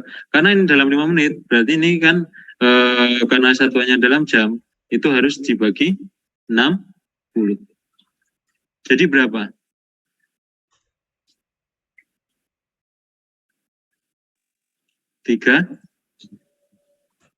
Berapa? 8,3, Pak. Berapa? 8,3, Pak. Berarti artinya ini berapa? 50 dibagi 6 ya? 8,3 mikrosievert dosisnya. Itu kan? Itu H1. Dosis pertama. Nah, setelah 10 menit berapa? Kalau setelah 10 menit berarti berapa? Ini kan 5 menit ya, ini dalam 5 menit kan? Kalau 10 menit jadi berapa? 16,7. Iya. Berapa? Kalau 10 menit? Ya tinggal ini kali 2 aja kan, waktunya 2 kalinya kan? 16,6, ya kan? Mikro sifat. Kalau waktunya 10 menit, berarti kan waktunya 2 kali lipatnya kan? Berarti dosisnya 2 kali lipatnya aja. Gitu. Kalau waktunya 10 menit. Nah itu. Nah ini sebenarnya hitungan asal ya. Kalau saya ini sebenarnya kalau dihitung 100 itu bisa dihitung juga dengan perbandingan jarak. Berarti ini kemungkinan bukan 70 gitu kan. Nah perhitungannya tadi berarti R1 kali R2 gitu. Berarti berarti kita H2 ya. Laju dosis kedua gitu ya. Ini bukan 70 ya. Artinya kayak gitu. Kalau pertama 100 berarti laju dosis keduanya adalah berapa? R1 kuadrat ditambah dikali H1 itu ya dibagi R2 kuadrat gitu kan? Ya enggak? Kita masukkan. Nah, ternyata saya ngarang tadi pakai berapa? 10 gitu ya. 70 gitu ya. Nah, kita masukkan nilainya. R1 kuadrat adalah jarak R1 itu adalah 50 kuadrat gitu kan, dikali H1 nya adalah 100 gitu ya, dibagi 75 kuadrat gitu ya. Jadi H2 nya laju dosis keduanya harusnya berapa?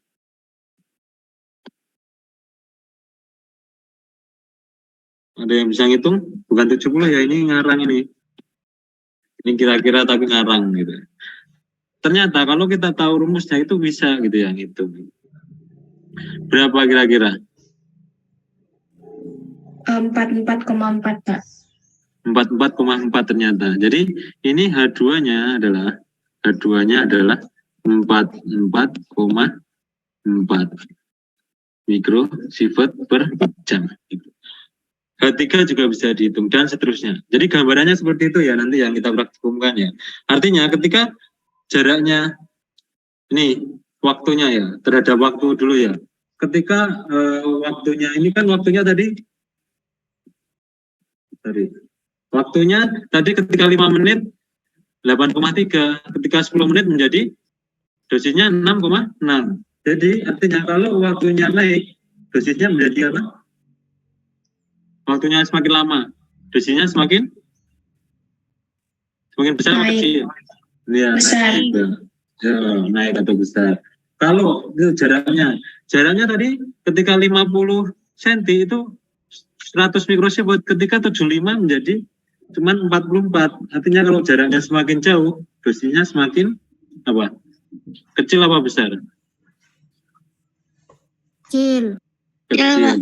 Iya, kecil atau turun ya, kayak gitu. Jadi pada dasarnya kita belajar ini ya. Sorry. Ya kan? Belajar ini. Rumusnya ini ya, sederhananya ini, ketika waktunya naik, dosisnya ikut naik. Ketika jaraknya akan naik, berarti dosisnya semakin turun gitu kan, berbanding terbalik. Artinya kalau di dalam proteksi itu dosis itu terhadap waktu berbanding lurus, artinya ini kan lurus kan, artinya semakin tinggi waktunya semakin besar nilai dosisnya.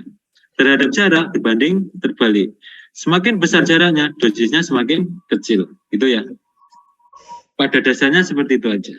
Oke. Simpel-simpel aja ya kita belajarnya sebenarnya. Nanti cuman penerapannya aja sih, tapi ini akan kepake terus. Jadi teman-teman nanti kalau udah bekerja, kalau misalnya nanti memang kerjanya di proteksi, ini akan kepake terus. Jadi ya kalau orang bekerja pakai PPR ya jangan mengerti itu. Nah selanjutnya ada penahan radiasi. Atau ada pertanyaan sampai sini, pengaruh jarak dan waktu? Kalau tidak ada, kita lanjutkan. Oke, kita lanjutkan penahan radiasi. Waduh, langsung soal aja ya. Jadi penahan radiasi ini nanti praktikumnya, jadi kita punya sumber radiasi yang berbeda. Tadi ada 2 macam ya, ada cobalt 60, ada cesium 137 ya. Cesium 137. Ada 2. Nah, kita coba sumbernya radiasi. Nah, kita ukur dengan surveimeter. Ini surveimeter anggap aja. Kan ukur laju dosis kan, hadot kan. Nah, itu surveimeter. Sorry ya, backsound-nya ada anak kecil. Nah, itu anak saya. Nah, itu surveimeter. Jadi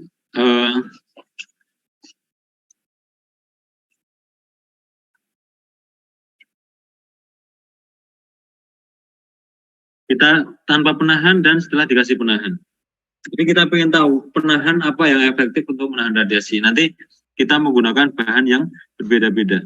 Jadi nanti bahan yang kita pakai ada PB, ada hebel itu bata ringan, ada kayu gitu ya, ada bata merah gitu ya. Nah itu penahan yang efektif itu apa gitu ya. Nah terus yang mempengaruhi itu apa saja. Jadi basicnya seperti itu. Jadi pertama kita kalau tanpa penahan itu misalnya di sini tanpa dikasih penahan itu berapa? Misalnya di sini laju dosisnya awalnya 100 gitu ya. Nah, ketika dikasih penahan yang nilainya 1 HVL itu menjadi berapa? Awalnya 100. Itu kalau disebutnya intensitas ya, intensitas molekul. Itu menjadi berapa intensitasnya? 50, Pak. Menjadi 50. Wah, ini canggih banget nih. HVL itu, jadi HVL itu artinya apa? HVL, teman-teman? Ketebalan suatu benda di mana intensitas radiasi berkurang menjadi separuhnya, Pak. Iya, intensitasnya menjadi separuhnya gitu ya. Jadi itu. Itu kalau dikasih 1 HVL itu berapa? Nah, awalnya misalnya 100 menjadi 50 itu butuh tebal berapa bahan gitu ya. Nanti kita coba kasih satu, misalnya tebalnya 5 cm, itu menjadi berapa? Misalnya ternyata di 5 cm hanya menjadi awalnya 100, ternyata 70. Nah, setelah ditambah lagi satu bahan 5 cm lagi, ternyata masih 60 gitu ya. Ternyata tambah 5 cm lagi baru 50. Berarti ini dalam sentimeter ya penahannya. Nah, ternyata kita butuh 3 bahan penahan yang tebalnya 5 cm untuk menjadi separuhnya gitu kan, menjadi 50. Berarti HVL dari bahan ini misalnya anggap aja bata merah gitu ya. BM, black market, bata merah gitu ya. Berarti butuh bata merah, HVL bata merah itu berapa HVL-nya? Berapa senti? HVL bata merah itu berapa senti jadinya? Kalau dari ilustrasi tadi, Pak.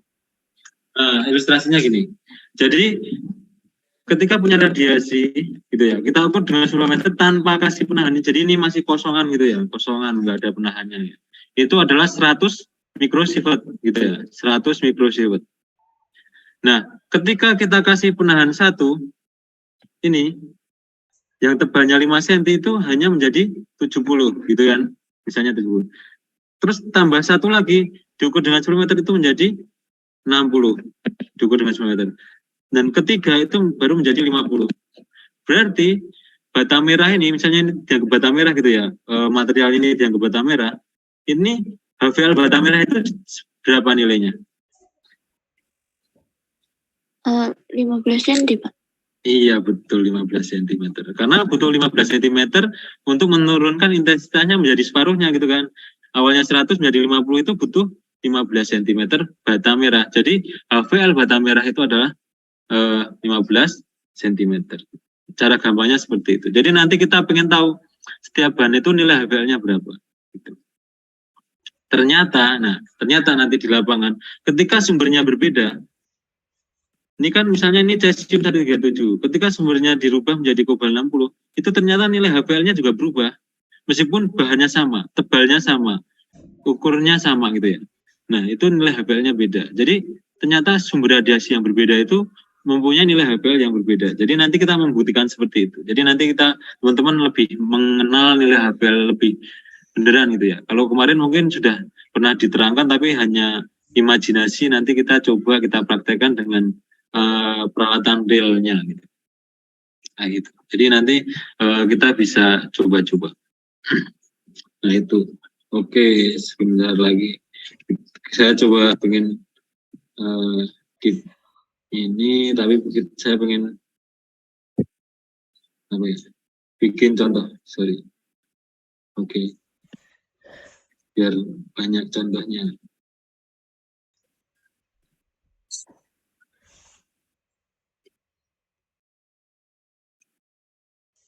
Kita ulang lagi.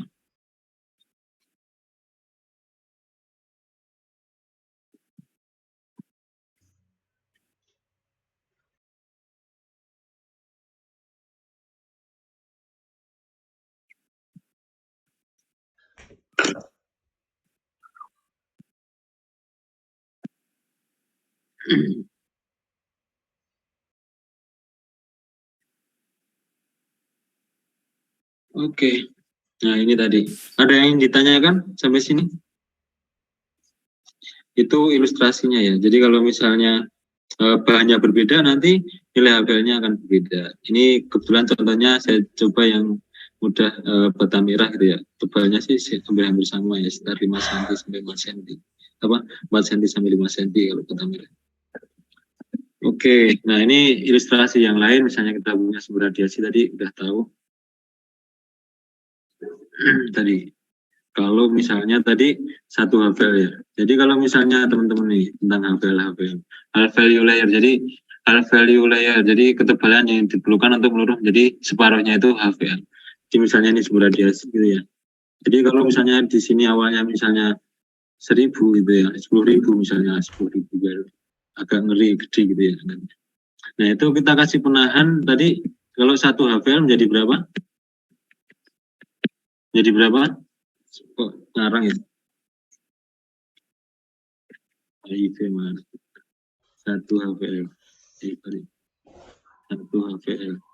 Kalau 10.000 1 HPL menjadi berapa? 5.000, Pak. 500. 5.000.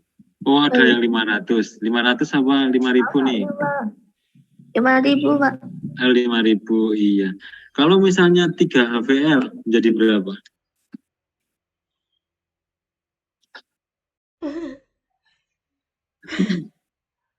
1.200. Iya. Nah, ini kata Holly adalah 1.200. Nah, gimana caranya? Jadi misalnya kayak gini. 10.000. 10.000 itu kalau 3 HPL berarti intensitas meluruh menjadi setengah sebanyak 3 kali, gitu kan? Artinya setengah pangkat 3, gitu ya. 1, 2, 3. Nah, setengah pertama adalah 5.000 tadi. Setengah kedua adalah 2.500. Setengah berikutnya adalah 1.250. Itu ya, gampangnya seperti itu. Ilustrasi mudahnya seperti itu. Jadi kalau kita punya penahan 3 HPL ya nanti akan berturun setengah pangkat 3-nya gitu ya. Jadi seper berapa? Seper 8-nya gitu kan. Setengah pangkat 3 kan. 1/2 pangkat 3 atau setengah pangkat 3 adalah 1/8. 1/8 dari 10.000. Dari 10.000. Itu cara gampangnya. Kayaknya gampang-gampang aja ya praktikumnya ya. Hanya ini aja, logikanya aja nanti dipakai untuk menentukan ini. Jadi ini contoh tadi, itu contoh tadi. Nah terus saya pengen ngasih contoh lagi. Misalnya tadi sumbernya ini cesium 137 tadi. Sumbernya adalah cesium 137, intensitas mula-mulanya gitu ya. Intensitas mula-mulanya adalah berapa? 20.000. Nah, ditahan dengan bata merah. Nah, ini bata merah. Bata merah ya, bata merah. Ini misal ya, bata merah. Bata merah ini tebalnya misalnya adalah karena ini untuk X-ray medik gitu ya, X-ray bunker gitu ya. Bunker itu tebalnya harus tebal gitu ya. Misalnya tebalnya harus 60 cm. Nah, 60 cm gitu ya, bata merah. Intensitasnya menjadi berapa? Ini X-nya. 60 cm.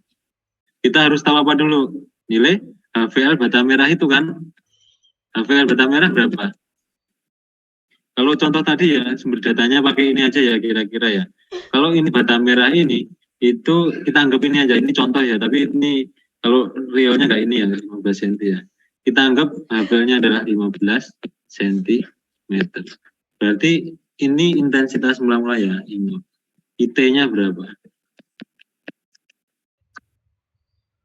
Berapa coba? Jadi ini bahannya adalah bata merah, tebalnya 60 cm, HVL-nya bata merah dianggapnya adalah 15 cm.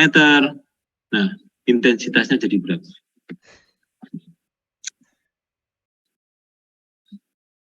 Sama nggak sih Pak, 1250 itu? Waduh, canggih banget ya Safira, cepet banget ya. Ada yang lain nggak? Ada yang lain nggak?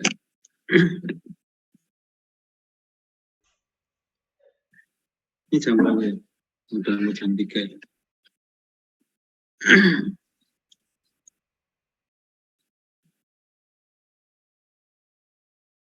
Berapa kira-kira? 1200. Nah, caranya gimana? Caranya jadi gini ya. N-nya ini berapa? N itu berapa sih? N itu adalah X per VL gitu ya. Jadi kalau rumus intensitas itu sama dengan IT gitu ya. Sama dengan I0 kali setengah pangkat N. Gitu kan? N sama dengan X per VL. Memberi kayak aktivitas gitu ya. Nah ini N-nya berapa? Berarti 60 dibagi 15 kan? Sama dengan berapa? 4, Pak. 4. Iya. 4 ya. 4 berarti ini N-nya 4 dari 20 berarti meluruh 1/2 pangkat 4 gitu kan? Jadi kalau awalnya 20 berarti 4 kali kan berkurangnya. 1, 2, 3, 4. 1 ya. 1. Nah pertama jadi 10.000. Jadi 5.000. Yang ketiga ya. Yang kedua ya. Yang ketiga adalah 2.500. Yang terakhir adalah 1.250. Ternyata benar ya. Setir. Nah itu kalau pakai rumus logika. Kalau pakai hitung-hitungan gimana?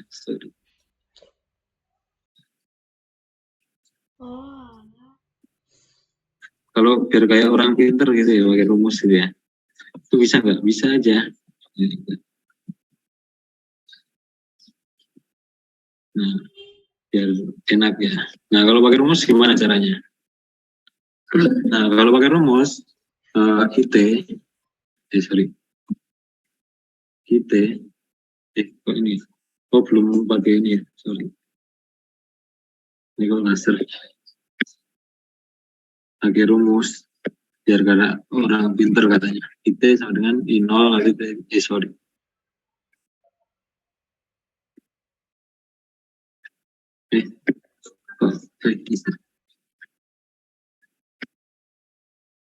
I0 kali gitu ya, tengah pangkat N. Nah, I0-nya adalah 20.000.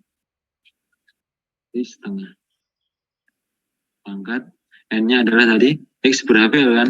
X per HVL sama dengan 60 bagi 15. Nah, tinggal masukkan aja 20.000 kali setengah pangkat 4 atau 20.000 kali 1/8. 20.000 bagi 8 adalah 1.200.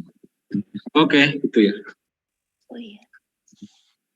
Gampangnya seperti itu. Jadi kalau teman-teman, jadi saya juga pengen menyampaikan, sebenarnya di proteksi itu kadang kita nggak harus pakai rumus bisa ngerjain ya. Tadi ternyata bisa nebak-nebak gitu ya, pakai logika aja gitu. Sama hasilnya 1.250. Oke.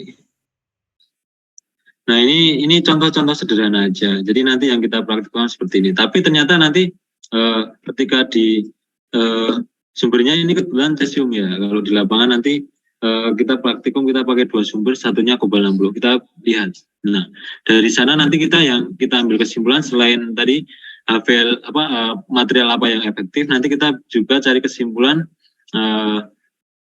apa saja yang mempengaruhi nilai HVL dari sumber eksternal tadi. Jadi apa saja selain tadi, ternyata sumber radiasi yang beda berpengaruh beda gitu kan, gitu. Jenis bahan juga beda gitu. Jenis bahan beda, jenis radiasi berbeda itu mempengaruhi nilai HVL. Nanti kita cari tahu ketika praktikum ya. Gambarannya seperti itu. Nanti untuk daerah radiasi tadi juga berlaku ketika kita menggunakan kamera gamma. Jadi nanti mungkin karena meskipun kalian dari kimia ya, jadi sebagai senior saya punya teman banyak yang sudah bekerja lebih dulu gitu ya. Kalau di lapangan itu yang kerja meskipun TKN itu yang istilahnya lari ke radiografi juga banyak. Jadi teman-teman yang dari TKN juga banyak. Bahkan yang dari TKN sudah jadi pejabat juga banyak gitu ya.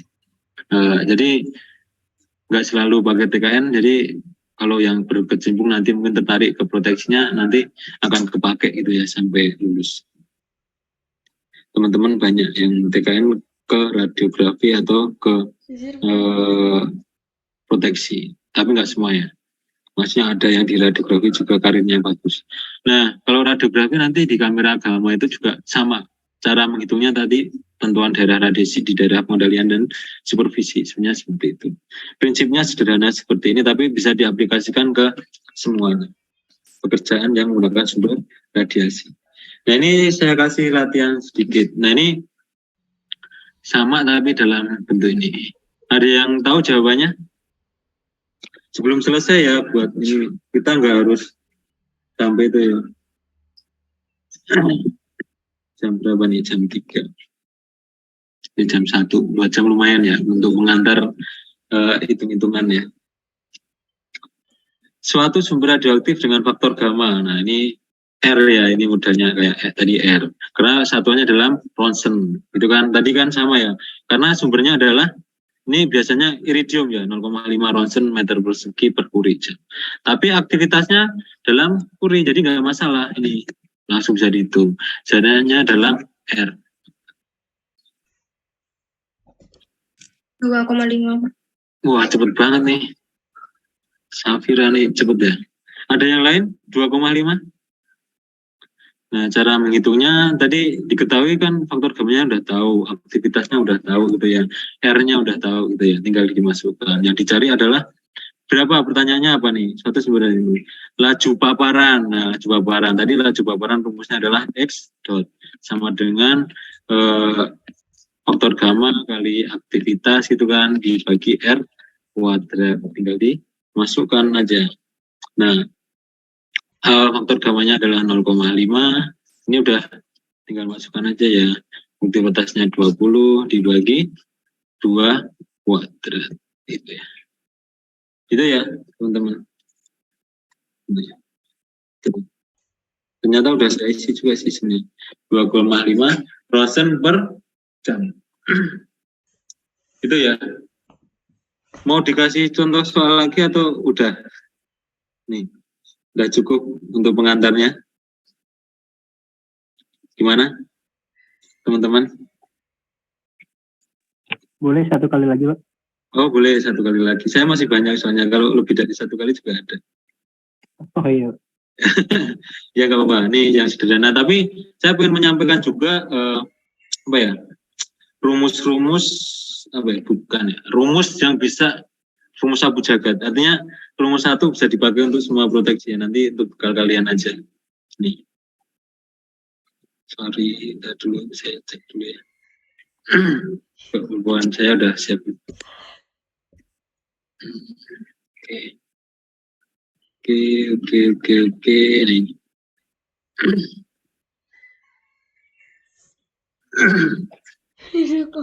Nah ini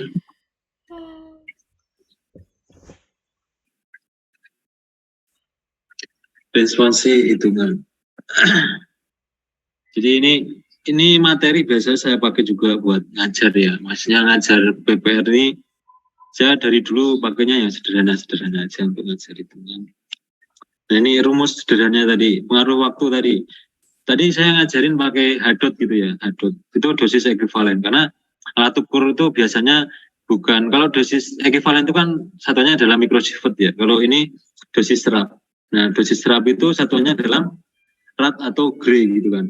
Nah, teman-teman kalau di lapangan agak susah menemukan servometer yang satuannya apa, rad atau gray gitu kan.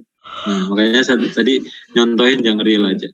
Nah, tapi kalau di perhitungan soal hitungan itu biasa pakai dosis serap gitu ya. Karena dosis yang ada di lingkungan itu sebenarnya masih dosis serap sebenarnya ya, yang belum mengenai materi. Nah, sudah mengenai materi juga sih, maksudnya organ gitu. Oke, dosis tadi, dosis cara menghitung dosis sama aja. D sama dengan D dot kali T, atau H dosis ekuivalen H dot kali T, sama kan rumusnya. Nah, ini sama, terhadap jarak ini perbandingan aja tadi. Yang udah kita pakai tadi, contoh-contoh tadi pakai ini sama. Bedanya tadi pakai H, ini pakai D aja. Nah, ini terkait dengan penahan. Ini sama. Nah, mu ini adalah konstanta. Nah, konstanta ini nilainya adalah 0,693 dibagi nilai HVL. Nah, sederhana. Nah, ini yang disebut rumus sapu jagat yang suka saya pakai ya, untuk ini sebenarnya rumusnya tuh ya sama-sama aja gitu, dipakai aja gitu. Tadi intensitas tadi yang kita pakai barusan ini intensitas yang terakhir gitu ya, atau IT atau IX adalah intensitas mula-mula kali setengah pangkat N. N-nya adalah X per HVL. HVL itu adalah H value layer. Nah, tadi belum disinggung adalah ini TVL. TVL itu 1/10-nya. Nah, TVL itu, nilai TVL itu adalah, kalau HVL tadi kan 0,693 ya per HVL ya, mu itu ya. Nah, ini kalau TVL itu ini 2,303 kali HVL. Kalau nilai TVL-nya ya. Nah, untuk hitung dosis itu adalah laju dosis bisa dikalikan perbandingannya ya. Ini terhadap jarak. Ngomongin terhadap jarak, ini terhadap aktivitas atau penahan gitu ya, bisa. Kalau aktivitas itu nanti T per T setengah gitu ya. Kalau penahan itu X per HVL, gitu kan T-nya di sini. Nah, kalau ini TVL ya. Nih, TVL. Nah, kalau ini A ini di sini adalah arus. Jadi kalau teman-teman pakai X-ray itu kadang suka pakai arus. Ini A ini aktivitas ya, sorry. Nah, itu bang aktivitas. Jadi kalau terhadap perbandingan ya jarak ini, aktivitas pertama sama kedua gitu ya. Nah, ini aktivitas keduanya yang di atas, aktivitas awalnya di bawah. Aktivitas 2 itu aktivitas akhir. Nah, ini intensitas 2 bagi intensitas awal. Ini sebanding. Jadi kalau perhitungan, kalau pakai X-ray itu hitung itu adalah arusnya. Ini adalah arus. Kalau pakai sumber gamma, kamera gamma misalnya, itu yang dihitung adalah aktivitasnya. Ini nilainya setara. Aktivitas dengan arus itu setara. Sama. Aktivitas awal itu di bawah, aktivitas terakhir itu di atas. Arus terakhir itu. Jadi itu kali T. Ini waktu, kalau dibutuhkan waktu. Ini rumus sapu jagat bisa dipakai dibolak-balik ya. Bisa salah satu, atau kalau soalnya terlalu rumit gabungan itu nanti ini bisa diterapkan. Nanti kalau teman-teman sudah BP nanti akan diajari rumit-rumit ya. Nah, ini contoh. Ini perubahan jarak saja. Jadi kalau jaraknya 3 meter dari sumber radiasi sebesar 40 mikrosievert. Hitung laju dosis pada jarak 6 meter. Oke. Berapa? Berarti yang ditanyakan adalah laju dosis pada, karena ini dalam mikrosievert, berarti H.2 yang ditanyakan. H.2 itu di jarak 6 meter. Karena satuan dalam mikrosievert, ingat ya satuannya ya. Kalau kita mau D atau H itu tergantung satuannya. Kalau satuannya dosis serap ya pakai D. Nah, yang ditanyakan H2. Nah, H2 itu dihitung dari apa? H2, laju dosis. Ini yang pertama R1. Ini diketahuinya adalah R1.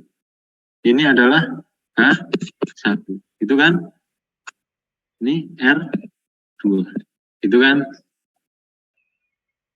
Ada yang udah ketemu? Yang dicari adalah H2-nya. H2 adalah R1 kuadrat dikali H1 itu kan dibagi ya titik ya pakai dot ya. Sorry. Pakai dot dibagi sorry.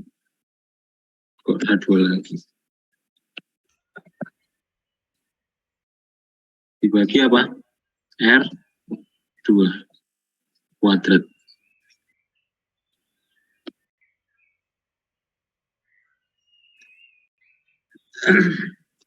Nah, ketemu berapa? 3,3, Pak. Waduh, 3,3. Ada yang lain nggak? Safitra terus jawabnya. 10, Pak. Oh, ada yang 10. Nah, 10. Nah, teman-teman harus belajar logika ya.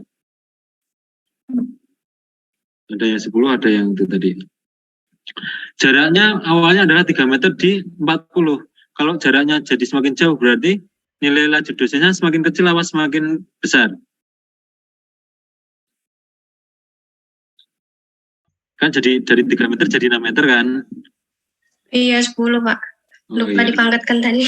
Oh iya, ternyata ada yang lebih benar gitu. Ya kayak gitu ya. Namanya belajar ngitung ya ini hitungannya sih gampang-gampang kalau bisa ya. Bisa gampang-gampang. Gitu ya. 10 jawabannya betul.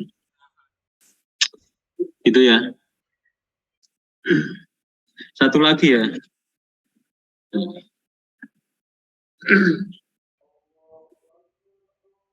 Sekarang yang dirubah, yang ditanyakan jarak R2-nya. Tanpa saya bimbing ya. Berapa laju dosisnya? Ditanyakan laju dosis pada jarak sekian. Hitung jaraknya. Ditanyakan adalah R2-nya. Gitu kan? Nah, logikanya tadi, kalau misalnya nih, laju dosisnya awalnya besar jadi kecil, berarti jaraknya semakin jauh apa semakin pendek?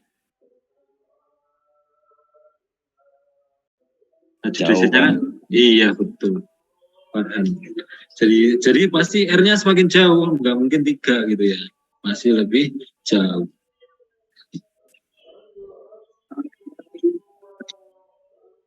Udah ketemu berapa? 12, Pak.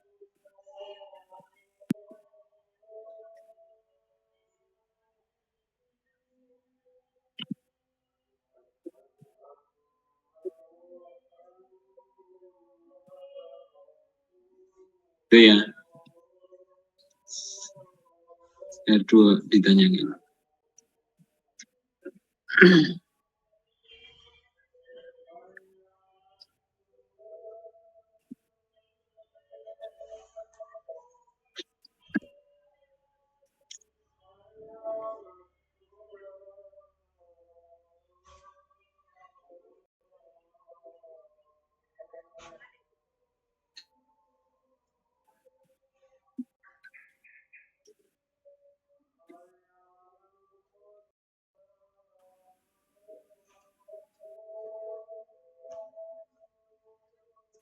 Berapa ketemunya?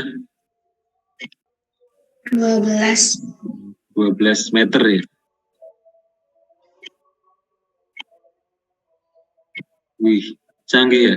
Udah canggih-canggih ya. Oke, mungkin cukup aja ya.